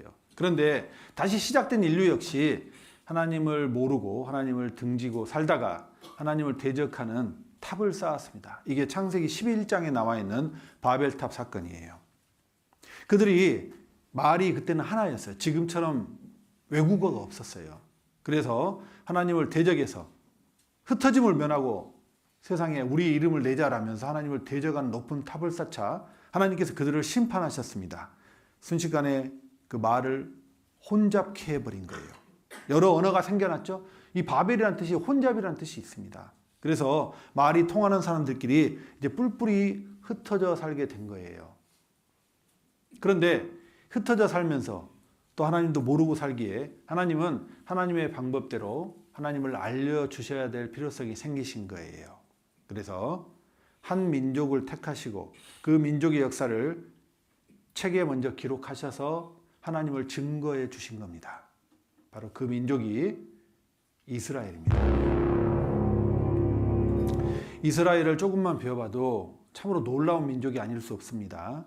세계의 모든 민족과 나라가 흥망성쇠라는 게 있어요. 그런데 이스라엘처럼 드라마틱한 그런 역사를 가진 그런 민족이 없는 거예요. 이스라엘은 나라 이름도 이스라엘이고 수도도 예루살렘도 4,000년 전에도 예루살렘이었고 제가 예루살렘 갔을 때 물건을 살고 이거 얼마냐고 물어보니까 10세겔 그러더라고요. 세겔은 2000년 전 예수님도 쓰던 화폐 단위거든요. 그 이스라엘이 이방인인 우리들을 어떻게 하나님께 연결시키는지 한번 살펴보고자 합니다. 하나님께서 이스라엘을 역사 전면부에 세운 데는 그만한 까닭이 있으신 거예요. 하나님을 증거하게 하신 겁니다. 그 이스라엘도 한 사람으로 시작한 거예요. 그 사람 이름이 아브라함입니다. 갈대아 우르라는 지역에 살던 아브라함을 하나님이 선택해 내셨어요. 그러면서 아브라함과 세 가지 약속을 하게 됩니다. 그게 이제 창세기 12장에 나오는데 창세기 1장부터 11장까지는요. 초기 인류의 공통 역사면 이제 창세기 12장부터는 이스라엘의 역사가 시작됩니다. 제가 12장을 띄우겠습니다. 여호와께서 아브라함에게 이르시되 너는 너의 본토 친척 아비집을 떠나 내가 네게 지시할 땅으로 가라. 내가 너로 큰 민족을 이루고 네게 복을 주어 내 이름을 창대케 하리니 너는 복의 근원이 될지라. 하나님이 뭘 약속하시냐면은 땅을 약속하셨고요. 민족을 약속하셨고 너로 복의 근원이 되게 할 것이다 라고 약속하셨어요. 땅은요. 지금 이스라엘이 살고 있는 팔레스타인 땅. 그전에는 가나안 땅이라고 부르는 땅을 약속하셨고요. 민족은요. 이스라엘 민족을 약속하셨습니다. 그리고 복의 근원이니까 그가 복의 실체가 아닙니다. 복의 실체가 되시는 분은요. 이 땅에 오신 예수 그리스도예요. 그런데 아브라함으로부터 육신의 계보가 시작돼서 예수님이 오셨기 때문에 예수님의 육신의 시발점은 아브라함이 되는 거예요. 그래서 그 약속을 이루어 주셨습니다. 그런데 왜 이스라엘을 택하셨을까 궁금하죠. 이스라엘을 택해서 뭘 어쩌시자고? 이유가 있습니다. 이스라엘을 택하신 이유 첫 번째는요. 여호와를 증거하게 하는 증인으로 택하셨다라고 말씀을 하셨어요. 제가 이렇게 드리는 말씀은 제가 개인적으로 공부해서 드리는 게 아니라 성경에 나와 있는 내용들을 말씀드리고 있습니다. 이사야 43장 1절을 보면 야곱아 너를 창조하신 여호와께서 이제 말씀하시느니라. 이스라엘아 너를 조성하신 자가 이제 말씀하시느니라 라고 하십니다. 자, 이게 야곱아라고 부르죠. 이 야곱은 아브라함의 손자의 이름입니다. 그런데 훗날 하나님께서 야곱의 이름을 하나님과 겨루 이긴 자라는 뜻의 이스라엘로 바꿔주신 거예요. 그래서 지금 이스라엘이 된 겁니다. 그런데 여기서 야곱아 이스라엘이라고 부를 때는요. 하나님이 그 개인을 부르신 게 아니에요. 그 민족 전체를 부르신 겁니다. 그들을 부르고 하나님께서 이렇게 말씀하셔요. 나 여호와가 말하노라 너희는 이스라엘 민족 전체 너희는 나의 증인 나의 종으로 택함을 입었나니 증인으로 택하셨다는 거예요. 여호와의 증인으로. 여기까지 듣던 분이요. 야 여기가 거긴가? 오해 마십시오. 한국 사람은 여호와의 증인이 될 수가 없어요. 누가 여호와의 증인이 될 수 있다고요? 이스라엘 민족이, 이스라엘 개인도 아니고 이스라엘 민족이 여호와의 증인이 될 수 있습니다. 그러니까 둘씩 짝지어서 집에 초인종 누르고 다니는 분들이 있죠. 그분들 크게 오해하고 있는 거예요. 그런 분들이 외국에도 많습니다. 여러분 밴쿠버 아일랜드에 있는 빅토리아라는 도시입니다. 거기 가보니까 이 사람들도 봐요. 조바스 위트니스, 여호와 증인에서 나온 분들이에요.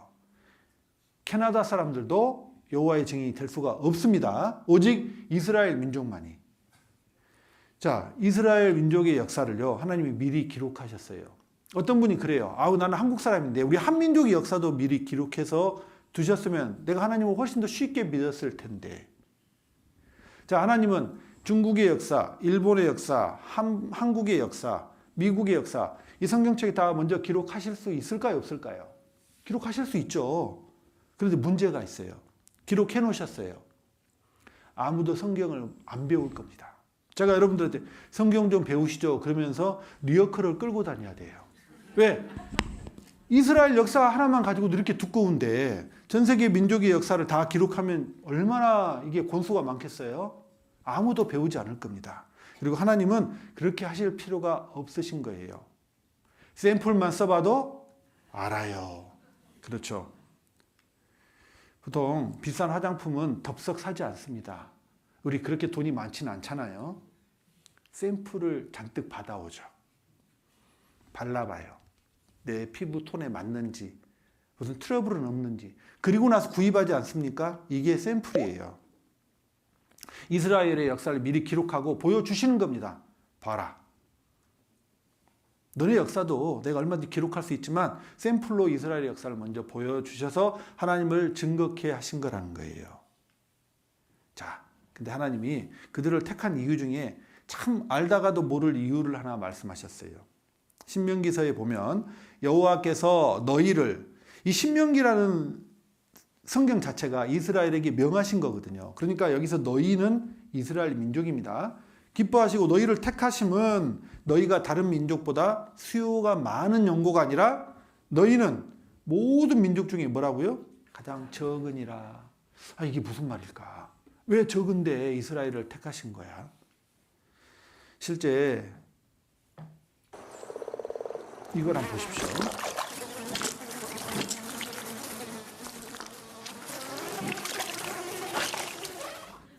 저 개구리는 봉변을 당하고 있죠. 저 파리 없습니다. 그런데 만약 저런 파리가 있다면 사람들이 궁금해하지 않을까요? 저 파리는 도대체 뭔데? 슈퍼파리야? 이스라엘은 아주 작은 나라예요. 우리나라도 작지만 이스라엘은 뭐 경상북도하고 경상남도야 세 개의 시 정도 합쳐놓은 그 정도 땅덩어리고 인구도 얼마 안 됩니다. 그런데 이스라엘이 주변에 그 강력한 아랍 국가들을 압도하고 살고 있어요. 이스라엘의 지정학적 위치는요, 참으로 놀랍습니다. 자, 이스라엘의 지도인데요. 이 파란색으로 된 나라가 죄다 무슬림 국가예요. 보십시오. 이 위에 있는 터키도 역시 무슬림 국가죠. 그러면 둘러싸여 있죠. 기가 막힌 알박기가 돼 있는 거예요, 여기에. 그런데 이 이스라엘을 잘 알고 계시잖아요. 절대 함부로 못 합니다. 다 뭉쳐서 지금 전쟁을 벌여도 이스라엘을 못 당하잖아요. 사람들이 뭐라고 생각하냐면 이스라엘은 자타공인 하나님의 택한 백성이에요. 야, 정말 하나님은 계시는 거 아니야? 저 배후에 하나님이 계시니까 저 나라가 저러는 거 아니야? 라는 생각을 하게 된다는 거죠. 그리고 이스라엘은요, 심판에 있어서도 본보기가 된다라고 말씀하십니다.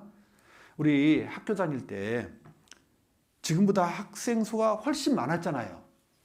그러면 애들 떠들면 선생님이 다 나오라고 그래서 애들 다 체벌하면 선생님도 힘들고 시간도 많이 되니까 어때요?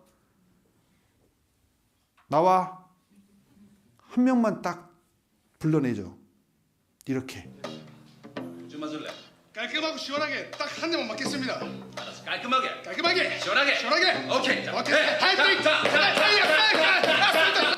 자, 학생들 보는 앞에서 이렇게 체벌을 해놓으면 다른 학생들은 어때요? 조용해요, 안 해요? 조용할 수밖에 없잖아. 이게 본보기라는 거예요. 하나님이 이스라엘을, 하나님께 불순종한 이스라엘을 본보기로 심판하셨습니다. 자, 이걸 보고요, 경고받으라는 겁니다. 그런 이유 때문에 이스라엘을 선택하셨습니다. 그리고 이스라엘은 하나님의 말씀을 맡기시기 위해서 선택을 하신 거예요. 자, 우리가 보고 있는 이 성경, 누군가는 하나님께 말씀을 받아서 적고 이게 몇천 년 동안 우리 손에 오려면은 누군가는 보존을 했을 거 아니에요? 이 성경을 필사하고, 그때는 인쇄술이 없었어요. 다 손으로 기록했습니다. 그걸 기록하고 보존하는 그 사람들이 유대인들이었습니다. 이스라엘 사람들. 특별히 이스라엘 중에서도 그걸 하는 사람들을 탈무디스트라고 했어요. 로마서에 보면 그런즉 유대인의 나음이 무엇이며 할례의 유익이 무엇이뇨? 범사에 많으니 첫째는 저희가 하나님의 말씀을 맡았음이니라. 그 탈무디스트들은요, 무려 19가지의 철저한 규칙을 가지고 성경을 필사를 했어요. 그래야 틀리지 않죠. 독신으로 살았습니다. 그렇게 해서 종이가 아니라 양피지 같은 데다가 그걸 일일이 다 적고 한 자만 틀리면은 지우는 게 아니라 그걸 다 태우고 다시 쓰는 거예요. 철저한 방법으로 성경을 보존해서 기록해서 우리에게까지 원본과 다름이 없는 성경을 전해줄 수 있었던 거예요. 그리고 그들이 택함받은 세 번째 이유는요, 그리스도가 오실 모체가 필요했던 거예요. 성경에서는요, 예수님은 반드시 이 땅에 사람으로 오셔야 됩니다. 그러니까 아래서 태어나면 안 돼요. 족보가 필요했던 거죠. 이스라엘이 그 족보 역할을 한 겁니다. 로마서에 보면은 그 내용이 나옵니다. 로마서 1장 3절 4절을 보면 이 아들로 말하면 육신으로는 다윗의 혈통에서 나셨다고 되어 있죠. 예수 그리스도를 설명하고 있습니다. 다윗은 아시다시피 이스라엘 유다 지파의 왕이에요. 이스라엘 지파로 육신으로는 그 계보로 오신 거예요. 그리고 이스라엘을 택하신 네 번째 이유는 하나님이 보시는 인류 역사의 시계입니다. 자, 하나님께서 이스라엘의 역사를 책에 미리 기록하시고 그대로 이루어 가시죠. 그러면 이스라엘 역사를 보면 세상 어느 때를 지나고 있는지 우리도 알 수 있는 거예요. 하나님이 이를 위해서 이스라엘을 택하신 겁니다. 자, 그 이스라엘을 택하셨는데 이제 이스라엘 역사를 잠깐 살펴볼 거예요. 시간 관계상 길게는 못 보고 서머리에서 잠깐 보여드릴 겁니다. 그런데 한마디로 그들의 역사는요, 구겨지고 찢겨진 역사예요. 자, 하나님께서 아브라함을 선택하셨습니다. 그리고 아브라함에게는 두 아들을 허락하셨죠. 바로 이스마엘과 이삭인데 이삭으로 하나님께서 이스라엘의 그 계보를 잇게 하셨어요. 자, 이삭은요. 역시 두 아들을 낳았습니다. 에서와 야곱인데 야곱으로 계보를 잇고, 자, 야곱은 무려 12아들을 두었습니다. 그 중에 11번째 아들이 요셉인데 그가 형들의 시기로 애굽으로 이집트로 팔려가게 되고, 하지만 하나님께서 도와주셔서 이집트의 넘버 2가 된 거예요. 왕 바로 밑에. 자, 내가 성공했어. 가족들 다 그곳으로 데려오고 싶어요? 안 데려오고 싶어요? 예전에 우리 재미교포 성경 재미교포로 성공하면 왜 기반 잡으면 데려가고 싶어 하잖아요. 다 데려와서 산 거예요. 그렇게 행복하게 이집트에서 살았으면 좋으련만 요셉도 죽고 요셉을 총애하던 애굽 왕도 죽고 세월이 좀 지나니까요. 다른 애굽 왕이 보니까 우리 민족도 아닌데 거기서 그득하게 참 많은 숫자가 사는데 이 민족이야. 바로 노예를 삼아버렸습니다. 그 노예 생활을 무려 400년을 하게 된 거예요. 이것도 창세기 15장에 미리 예언되어 있습니다. 정확하게 숫자가 400년. 400년 동안 종살이 하면은 좋을까요? 힘들까요? 힘들죠. 그들은 하나님을 믿는 백성들이었기 때문에 하나님께 부르짖어서 하나님이 한 사람을 보냅니다. 그가 바로 모세입니다.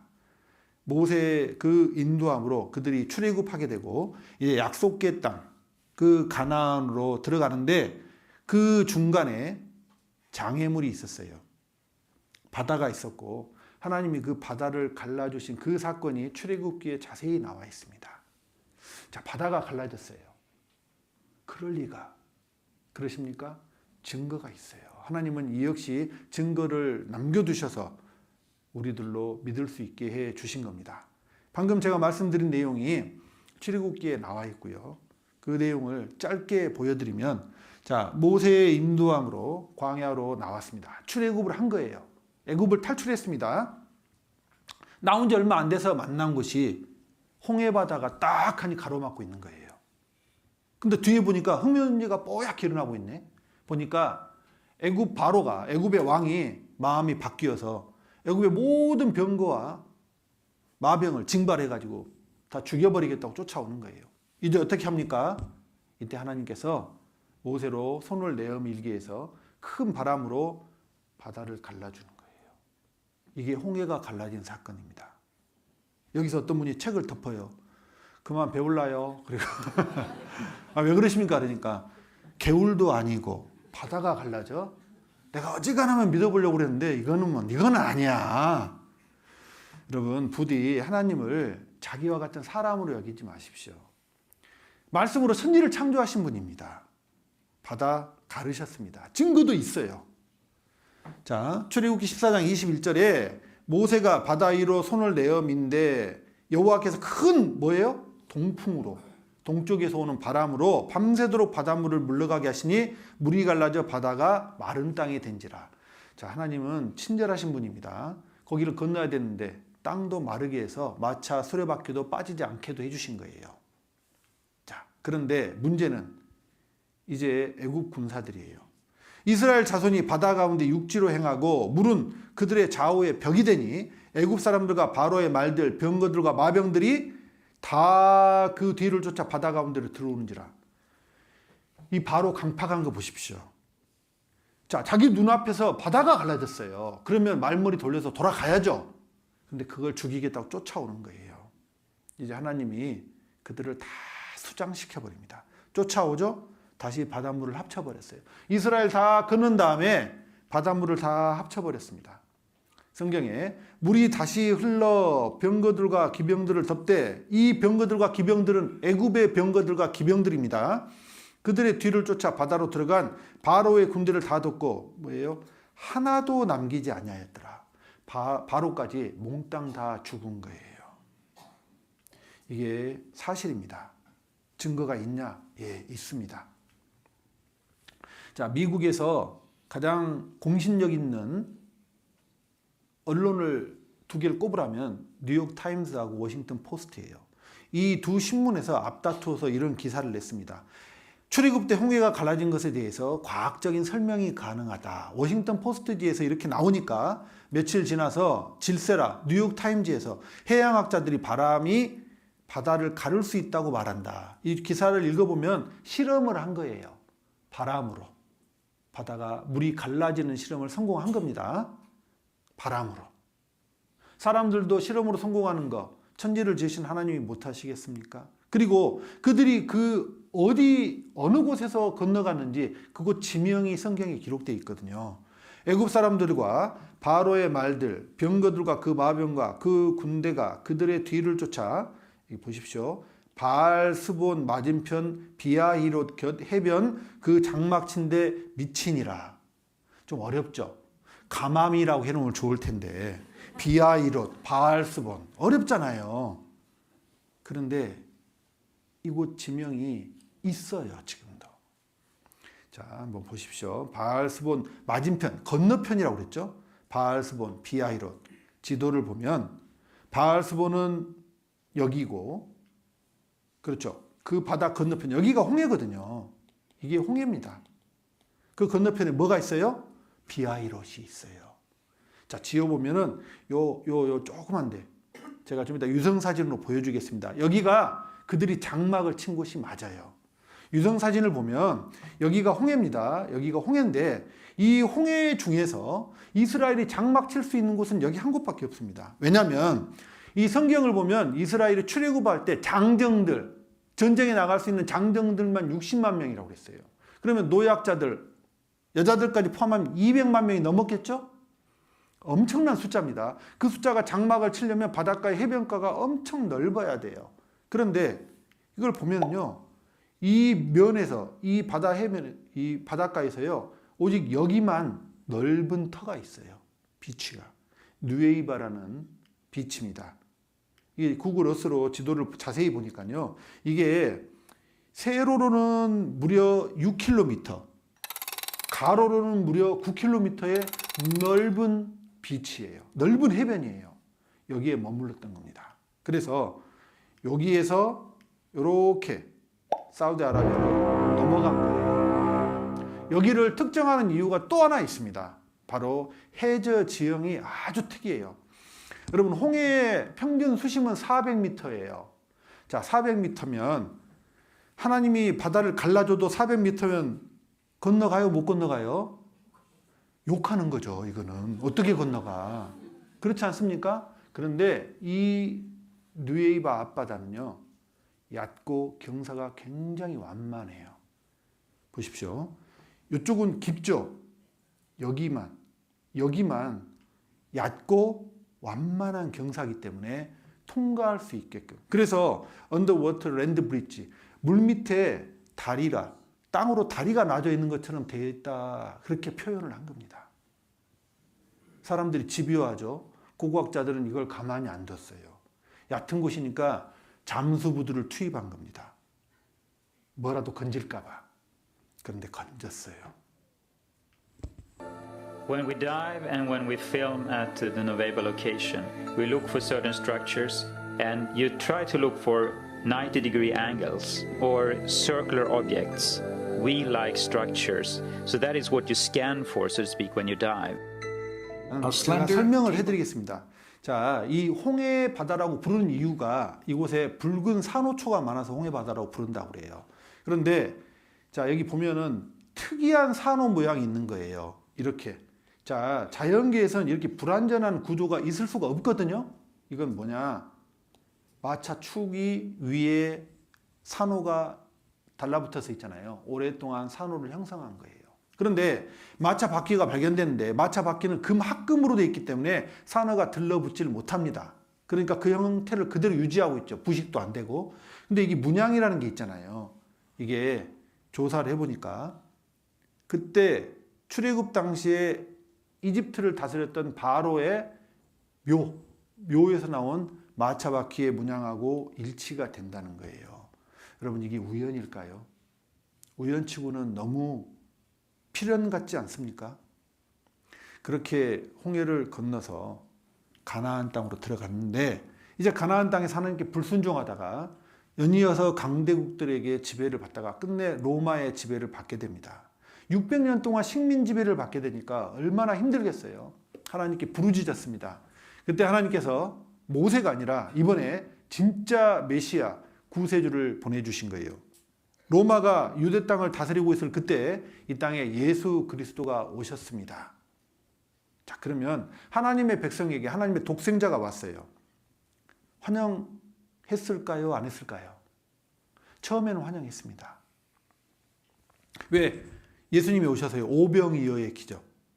물고기 2마리와 보리떡 5개 5,000명을 먹이고도 12광주를 남기는 거예요. 사람들 터치만 하면 다 나아. 심지어 죽은 사람도 무덤에서도 끌어내. 진짜가 왔다. 이분이면 로마의 그 강력한 로마를 물리치고 우리 다윗과 솔로몬 때 그런 영화를 다시 되찾게 해주실 거야 라고 생각했던 겁니다. 그들은 육신적인 메시아를 바랬던 거예요. 정치적, 경제적, 군사적인 강대한 나라를 만들어줄. 근데 예수님은요. 그럴 생각이 전혀 없으시거든요. 천국을 말씀하시고 영원한 것을 말씀하셨습니다. 이게 문제였어요. 예수님을 십자가에 못 박아 버렸습니다. 자, 그들이 왜 못 박았는지 성경에 이유가 나와 있어요. 자, 그 사람들이 이스라엘 사람들입니다. 이스라엘 사람들이 예수의 행하신 이 표적을 보고 말하되 이는 참으로 세상에 오실 그 선지자라 하더라. 진짜가 왔다. 그러므로 예수께서 저희가 와서 자기를 억지로 잡아 임금 삼으려는 줄 아시고 어디로요? 산으로 그냥 떠나가시니라. 이런 거죠. 아예 달라요. 보는 게 다르고 생각하는 게 다르고 핀트가 안 맞는다고 그러죠. 이스라엘 백성들은 온통 육신적인 그런 메시아만 바랬는데 예수님은 천국을 말씀하셨습니다. 이스라엘 백성들이 잔뜩 기대했다가 실망이 얼마나 컸을까요? 실망 정도로 끝나지 않죠. 너무 기대가 크면 실망이 아니라 분노가 일어나게 됩니다. 그런데 계속 이적을 행하고 다니셔요. 자기들 뜻과는 상관없이. 저거 가짜야. 저거 죽여버리자. 그렇게 된 겁니다. 그런데 그들은 식민지배를 받는 상황에서 사형시킬 권한이 없는 거예요. 그러니 당시 유대 땅을 다스리던 로마 총독 본디오 빌라도에게 예수님을 끌고 간 겁니다. 죽여달라고. 그런데 사람 죽일 수 없잖아요. 조사를 해봤죠. 죄가 없는 거예요. 그냥 풀어주려고 그랬더니 난리가 난 겁니다. 여러분, 이 본디오 빌라도 실존 인물인 거 아세요? 이 유대 땅, 지금의 팔레스타인 지역의 서쪽은 대해, 지중해하고 연하고 있습니다. 그 지중해 쪽은요, 아주 기후도 좋고 지중해의 기후가 좀 있어요. 우리 성경에 가이샤라라는 지명이 나오죠. 거기가 그 지중해를 끼고 있습니다. 거기를 제가 갔었는데 여기 파랗게 조금 보이셔요? 이 지중해입니다. 공기도 좋고요. 쾌적하고 풍광도 좋아요. 그러니까 유력자들이 앞다투어 별장을 지었대요. 가이드가 말하기를 이 돌비가 2000년 전 돌비인데 여기에 본디오스 빌라도라고 딱 적어져 있어. 여기가 본디오 빌라도가 별장으로 지었던 별장터래요. 실존했던 인물입니다. 그런데 본디오 빌라도가 계속 죽여달라는데 죽이면 안 되잖아요. 죄가 없는데. 근데 비겁한 빌라도가요. 자기가 지배하는 식민지에서 밀란이 일어나면 자기 정치적으로 입지에 타격을 입을까 봐 아주 비겁한 결정을 합니다. 물을 가져오게 해요. 물에 손을 씻으면서 사람들한테 보여줍니다. 수건으로 이렇게 닦으면서. 자, 너네가 죽여달라고 죽이는 거지 나는 이 피해에 대해서 책임이 없다. 그때 이스라엘 백성들이 해서는 안 되는 말을 한 거예요. 바로 이 말을 했습니다. 이스라엘 백성이 다 대답하여 가로되 그 피를 우리와 우리 자손에게 돌릴지어다. 죽여. 죽여. 우리가 책임질게. 아니. 우리 손주 이름 걸고 내가 책임질게. 이렇게 말한 거예요. 여러분, 마태복음 12장 36절에 너희가 무슨 무익한 말을 하든지 심판날에 이에 대하여 신문을 받으리니 라고 말씀하셨어요. 말 함부로 하면 안 됩니다. 사실 이스라엘 백성들이 이 말대로 역사 속에서 그대로 심판받았어요. 너무나 무시무시한, 우리가 생각하는 심판 정도가 아니라 너무나 끔찍한 그런 심판 아래 놓이게 됩니다. 먼저 우리라고 말한 그 불법 재판에서 예수를 십자가에 못 박으라고 말했던 당대의 유대인들, 그들이 죽기 전에 그 심판이 예루살렘에 임했습니다. 예수님께서 돌아가시기 전에 예언을 하셨거든요. 날이 이를지라 네 원수들이 토성을 쌓고 너를 둘러 사면으로 가두고 또 너와 및 그 가운데 있는 네 자식들을 땅에 메어치며 돌 하나도 돌 위에 남기지 아니하리라. 자, 이게요 비유가 아닙니다. 제가 지금부터 그들이 심판받는 것에 대해서 말하는 이 성경 말씀은 애둘러 말하는 비유가 아니라 문자 그대로 이루어진다는 게 무서운 거예요. 토성을 쌓고 네 자식을 메어치고 돌 하나도 돌 위에 남기지 아니하리라. 이게 그대로 이루어졌습니다. 그들이 죽기 전에. 그리고 더 무서운 저주가 있어요. 그들이 망하기 1500년 전, 지금부터 3500년 전 레위기서에 읽기도 무서워요. 너희가 아들의 고기를 먹을 것이요 딸의 고기를 먹을 것이요. 여러분, 제가 이런 생각을 해봤어요. 너무 배가 고파서 인육을 먹는다.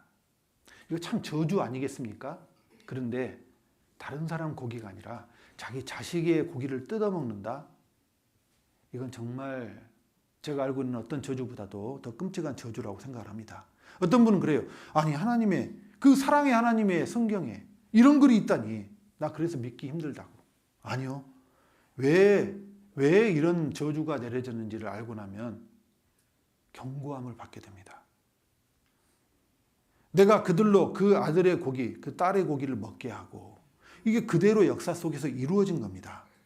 AD 70년 9월 8일 6개월간 뭐라고 그래요? 포위 끝에 예루살렘이 함락됐어요. 왜 포위를 했을까요? 자, 그때 당시에 로마의 총사령관이었던 타이터스입니다. 나중에 로마 황제까지 됐던 이에요. 이 전쟁에서 잔뼈가 굵었습니다. 아버지를 따라다니면서. 딱 예루살렘 성 가니까 이건 공략하다가는 우리도 손해가 많이 날 것 같아요. 토성을 쌓았습니다. 토성을 쌓는다고 그랬죠. 내 원소들이 와서 토성을 쌓았습니다. 6개월 동안 굶긴 거예요. 그 성에서 처음에는 죽은 짐승을 먹다가 너무 배고파서 한 사람, 두 사람씩 죽은 사람의 고기를 좀 먹다가 결국은 자식들도 잡아먹게 된 겁니다. 타이터스는 역사를 보면요, 이때 당시에 40세의 노총각이었습니다. 상당히 이성적이고 합리적인 사람이었어요. 당시에는 정복을 하면은 군사들의 사기를 위해서 학살과 약탈을 허락하는데 타이터스는 그걸 금했습니다. 처음에는. 그런데 보고를 받은 거예요. 장군님, 끔찍한 일이 있었던 것 같습니다. 뭔데? 그러니까 상상, 귀를 의심하게 되는 그런 말을 들은 겁니다. 자기 자식을 잡아먹은 흔적들이 곳곳에 있습니다. 타이터스가 극대노해서 그 사람한테 다시 조사를 시키는데 이때는 군인들만 보낸 게 아니에요. 플라비우스 요세푸스라는 유대인 역사가를 같이 대동시킵니다. 자, 이 플라비우스라는 이 성은요, 타이터스의 가족 성이에요. 가문의 성. 그 성을 유대인한테 줬다는 건 굉장히 신뢰하는 사람이죠. 요세푸스가 가서 그걸 직접 다 보고 역사책에 남긴 게 유대 전쟁사입니다. 그 책이 지금도 출판이 되고 있어요. 이 조각은 로마 시내에 있는 타이터스 개선문. 타이터스가 그 예루살렘을 정복하고 당당히 개선했어요. 그때 세운 개선문 옆에 부조로 조각된 겁니다. 여기 보시면 이게 특징이 이거예요. 메노라라고 하는 7갈래의 이스라엘 성전에 있었던 금초대입니다. 황금초대. 이거 다 그때 가져온 거예요. 이걸로 뭘 지었냐면은 콜로세움을 지었어요. 이 비용으로. 이때 잡아온 노예들을 시켜서 지금에 있는 로마의 콜로세움을 2000년 전에 건설한 겁니다. 자, 이 사람이 플라비우스 요세푸스예요. 자, 이 사람이 쓴 책이 유대 전쟁사인데 지금도 교보문고에서 여러분도 내일 당장 클릭해서 주문할 수 있을 정도로 있습니다. 그걸 발췌해서 보여드리면 이와 같습니다. 뭐라고 써 있냐면 요세푸스가 이런 말을 기록해놨어요. 만일 내 당대 사람들 가운데 이 현장을 목격한 사람들이 셀 수 없을 정도로 그렇게 많지 않았다면 나는 기꺼이 이러한 비극적 참상을 기록하지 않았을 것이다. 자기 민족들의 아주 수치스러운 그런 비극의 역사잖아요. 안 적고 싶었겠죠. 근데 너무 많은 사람들이 이걸 목격했기 때문에 역사가로서 양심상 기록한 겁니다. 자식을 잡아먹은 어머니의 마리아라고 돼 있죠. 이 마리아의 프로필이 여기 자세히 나와 있어요. 아버지 이름이 누군지, 어디에 살았는지. 그리고 그 다음을 읽어보면 이런 말이 있습니다. 이것이 바로 내 아들이요. 내가 손수 만든 요리란 말이에요. 정말 비참하지 않습니까? 그리고 우리로 끝나지 않죠. 우리 자손에게 돌릴지어다. 우리 자손은요. 이후에 이스라엘의 그 후손들이 역사 가운데서 어떠한 심판을 받았는지 역사는 분명히 증거하고 있습니다. 우리 자손들. 그런데 놀랍게도 그 자손들이 받을 그 심판마저도 이미 수천 년 전에 예언이 되어 있다는 거예요. 그것도 문자적으로 그대로 이루어집니다. 보십시오. 레위기서 26장 23절에 내가 하나님 내가 너희를 이스라엘 너희를 열방 중에 흩을 것이요. 이건 뭐예요? 그 땅에 살지 못하고 쫓겨가는 거예요. 이산되는 겁니다. AD 135년에 로마의 황제 하드리아누스가 이스라엘 사람들은 그 땅에서 한 명도 살지 못하게 985개의 시군을 다 불질러버리고 다 세상으로 뿔뿔이 흩어버렸어요. 이걸 디아스포라 사건이라고 합니다. 그리고 내가 칼을 빼어 너희를 따르게 하리니 쫓겨간 그 땅에서도요 계속 학살을 당하는 거예요. 그리고 이 세 번째 단락이요 정말 무시무시한 저주입니다. 너희의 땅이 황무하며 성읍이 황폐하리라. 이게 왜 저주냐면 어떤 나라가 정복을 당하면요 그래요 그 땅에서 다른 데로 이주시킬 수는 있어요. 그런데 그 땅은 여전히 곡식을 내고 기름진 땅으로 남아 있겠죠. 그런데 이스라엘이 쫓겨간 다음에 그 땅이 그 기름지던 가나안 땅이 황무지가 되어버린 겁니다. 이건 하나님에 의한 심판이라는 것, 하나님에 의한 저주라는 것을 명백하게 보여주는 거예요. 자, 이스라엘의 순환 역사는요 이루 말할 수가 없어요. 단위가 틀려요. 사람 죽는 단위가 다릅니다. 이 십자군 전쟁 200년 동안 있었던 십자군 전쟁 때 가장 많이 죽은 건 무슬림도 아니고 십자군 병사들도 아니고요. 곳곳에 있는 유대인들이 가장 많이 죽었어요. 예수를 죽인 악마의 자식들이라고 그래가지고요. 교황 우르바노스 2세가 칙령을 내렸어요. 유대인은 죽여도 살인이 아니라고. 그 전쟁통에 정말 많이 죽었습니다. 흑사병. 전 유럽의 인구 3분의 1이 죽었던 그 전염병 시기에도요. 유대인들이 미움을 받아서 곳곳에서 죽어나갔어요. 그들의 그 순환의 역사는 이루 말할 수가 없습니다. 그런데 근래에 20세기에 제2차 세계대전 때 그들이 600만 명이 학살됩니다. 1939년부터 1945년까지 있었던 제2차 세계대전 중에 독일 나치에 의해서요. 무려 600만 명이 학살이 돼요. 이 홀로코스트라는 말은요. 대학살을 말하는 겁니다. 그런데 이것도 어떤 모양으로 어떻게 죽을지가 몇천 년 성경에 그대로 기록되어 있다는 거예요. 자, 여기는 아우슈비츠 수용소 정문입니다. 동유럽이나 유럽에 있던 수용소로 전 유럽에 살던 유대인들 다 잡아서 이쪽으로 이송시켜서 여기서 계획적으로 한꺼번에 죽인 겁니다. 그런데 에스겔서는 지금부터 2600년 전 성경에 네 자녀를 빼앗고 먼저 아이들을 빼앗는다고 돼 있어요. 그 남은 자를 불에 사르며 옷을 벗겨 죽였어요. 장식품, 몸에 있는 소지품은 다 빼앗는다고 돼 있습니다. 이걸 잘 기억해 보셔요. 이대로 그대로 이루어집니다. 그리고 대머리가 숱한 머리털을 대신할 것이요. 다 머리를 깎아버린다는 소리예요. 굵은 베옷은 죄수들이 입는 죄수복입니다. 죄수복이 화려한 옷을 대신하고 자자한 흔적이라는 것은 이 자자를 써요. 자상할 때 칼로 그어버리는 거죠. 이 자자한 흔적이 고운 얼굴을 대신할 것이요. 이 말은요. 얼굴을 그냥 칼자국을 다 낸다는 소리예요. 이게 그대로 이루어집니다. 자, 이건 스티븐 스필버그라고 아실 거예요. 이분도 유태인입니다. 유명한 영화 감독이죠. 이분이 그 수용소에서 그 대학살 중에서 살아남은 사람들을 인터뷰하는 다큐멘터리 필름이에요. 영화 제목이 The Last Day 있습니다. 그 장면들인데요. 그 장면 중에 한 장면들 보여드리겠습니다. 우리더러 바지를 벗으라고 했어요 라고 증언하죠. 왜? 이스라엘 사람들은 어제 말씀드렸죠. 포경수술, 할례를 행하기 때문에. 그리고 갑자기 사람들 막 나눴어요. 이 수용소에 도착하면요, 남자, 여자, 아이들로 먼저 나눕니다. 왜? 아이들은 노동력은 없고 밥만 축내니까 아이들부터 가스실로 보낸 거예요. 내 자녀를 빼앗는다고 돼 있죠? 그대로 빼앗은 거예요. 제 동생들은 하면서 이분은 엄청 울더라고요.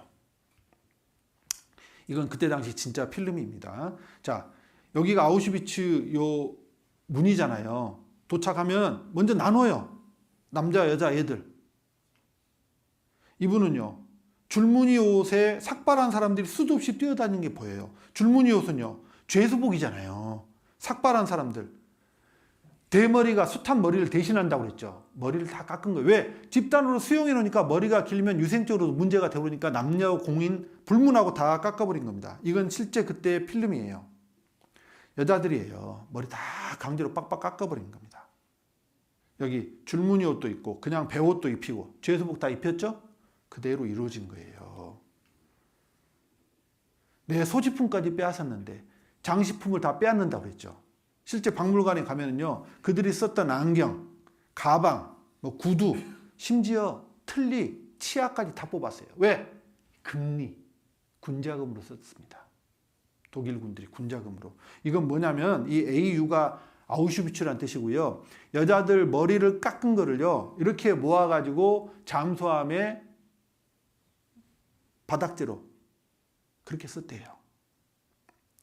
이 신문에서 발견된 독일 나치의 금괴에서 사람의 이가 포함되어 있다. 아니, 금괴, 군자금 금괴에서 왜 사람 이가 나옵니까? 이 틀니나 이에서 뽑은 금리도 들어가는데 치아가 좀 들어간 거예요. 그리고 여성들을 실험 대상으로 쓴 후에 수용소로 돌려보냈어요. 이 마크는 지금 그 필름에서 나온 내용들을 내가 캡처한 겁니다. 실험 대상으로 썼대요. 무슨 실험? 우리는 알고 있죠. 무려 40만 명을 생체 실험을 했습니다. 유대인들. 그래서 이 제약회사들, 베링거 인게라임, 이 안센, 바이에르, 파이자, 업계 1위 로체 다 들어봤죠? 뭐예요? 세계 굴지의 제약회사예요. 근데 다 독일 회사입니다. 왜? 동물 실험을 한 게 아니에요. 사람한테 다이렉트로 실험했기 때문에 약이 좋을 수밖에 없죠. 아무렇게나 여자 다리 잘라놓고 꼬매고요. 살아있는 사람의 머리도 열고 가슴도 열고 마취도 안 하고 이 얼음물에다 사람 넣어놓고 얼마 동안 사는지도 실험하고요. 자, 자자한 흔적이 고운 얼굴을 대신할 것이요 그랬죠. 여자 얼굴 박제입니다. 칼자국 내놓고 그리고 옷을 벗겨주겠어요. 이건 이제 거기에 증언 중에 충격적인 증언인데 500명 들어가는 방에 2,500명을 집어넣었습니다. 그리고 15분이 지나서 방 문을 닫았고요.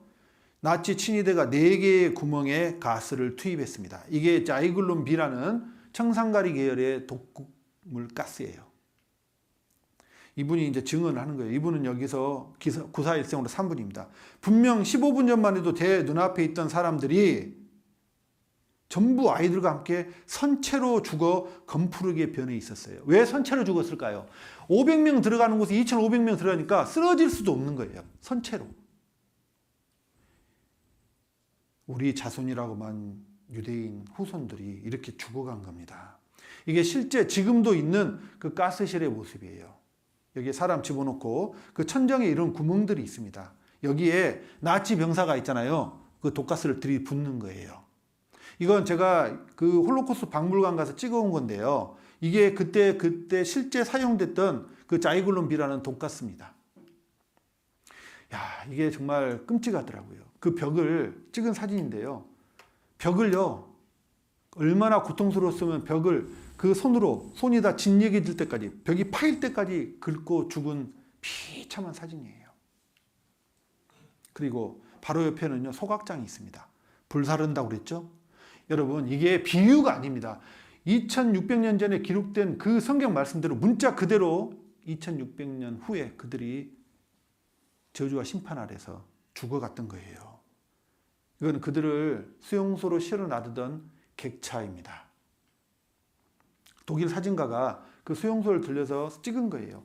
이제 말기에는요, 하루에 100g의 빵하고 물만 줬대요. 그러니 사람들이 마를 수밖에 해요. 비쩍 말라가지고. 어차피 죽일 건데. 이 사진은 너무 마음이 아팠어요. 박물관에서 찍은 사진인데, 자, 보시면 이 두 사람이 결혼을 했습니다. 결혼하니까 우리처럼 일가족이 다 모여서 사진을 찍은 거예요. 그런데 그 학살 기간 중에 폴란드에 살던 유대인들 일가 친척 64명 중에 몇 명이 죽어요? 54명이 죽임을 당했어요. 애들 포함해서. 10명 살고 54명이 죽임을 당했습니다. 애들도 150만 명이 죽었어요. 그래서 애들 추모 기념관이 따로 있습니다. 추모 기념관까지 다 보고 나오면 이런 돌이 있습니다. 600만이라고 딱 숫자가 새겨져 있어요. 600만 명 죽었다는 거예요. 여러분, 이스라엘이 그 후손들이 왜 이렇게 비참하게 죽어갔습니까? 예수를 배척한 죄입니다. 그들이 하나님께 불순종한 것은요, 하루 이틀 일이 아니에요. 그런데 그들이 하나님께 앞에서 도덕적인 죄를 지었을 때는요, 그 벌이 보통 25년 안짝, 50년 안짝, 길면 70년, 포로생활, 이렇게 했어요. 그런데 그런 죄하고 예수님을 배척했을 때는요, 예수님을 밀어냈을 때는요, 우리 2000년 동안 역사 속에서 저주와 심판을 받았습니다. 이건 우리에게 무엇을 말할까요? 경고하고 교훈을 주시는 겁니다. 자, 같이 한번 읽어보겠습니다. 푸른 나무에도 이같이 하거든 마른 나무에는 어떻게 하리라 하시니라. 푸른 나무는 택한 백성 이스라엘, 유대인들을 말하는 겁니다. 유대인들도 예수를 배척해서 그런 저주와 심판을 받았다면 마른 나무, 마른 장작과도 같은 택하지 않는 너희들이 예수 그리스도를 배척했을 때는 과연 어떠한 심판과 형벌을 받겠는지 한번 생각해 보라는 거예요. 경고하시는 겁니다. 여러분, 경고라는 건 이런 거예요. 자, 보십시오. 어떤 사람이 목이 말라서 수도꼭지에서 물을 막 먹고 있죠. 그런데 갑자기 이런 게 하나 붙어 있는 거예요. 마시지 마시오. 물 드시겠어요? 안 드시겠어요? 저는 못 먹을 것 같아요. 누가 붙여놓은지도 모릅니다. 금방 떼버리면 떼어질 것 같은 종이 한 장에도 이렇게 써져 있으면 그 경고를 받고 깨름직하죠. 그런데 이스라엘은요, 우리 눈앞에 이 살아있는 역사가 우리에게 지금 경고하고 있는 거예요. 어떻게 하시겠습니까? 하나님 말씀을 우리는 듣고 있습니다. 이 하나님 말씀을 밀어내면 안 돼요. 하나님의 손을 내미시는데 그 손을 내밀어 뿌리치면요, 마른 나무인 우리는 어떻게 되겠느냐? 이스라엘 역사가 우리에게 오늘 분명히 교훈하고 있습니다. 내일은 턱이 빠질 준비를 하고 오셔야 돼요. 이 이스라엘이 회복되는데 어떻게 회복되는지 놀랄 수밖에 없습니다. 이스라엘 회복을 보고 나면요, 하나님 안 계시다 하실 수 없을 거예요. 함께 기도드리겠습니다. 거룩하시고 자비하신 하나님, 감사합니다. 하나님 알지 못하고 살아가는 저희를 불러서 이 진리의 말씀으로 교훈하여 주시고 하나님 불러주심에 감사를 드립니다. 오늘 역사와 이스라엘의 심판과 형벌을 통해서 저희가 교훈을 받았습니다. 부디 어리석은 자가 되지 아니하고 이 교훈을 마음에 새기고 하나님 앞에 겸손하고 정직하게 나아갈 수 있도록 도와주시옵소서. 이제 남은 시간들 그 걸음과 마음을 하나님께서 이 말씀 앞으로 향할 수 있도록 친히 인도하여 주시옵기를 빌고 원합니다. 늦은 밤 돌아가는 그 발걸음도 지켜주시옵소서. 예수님 이름으로 기도드렸습니다. 아멘. 수고하셨습니다.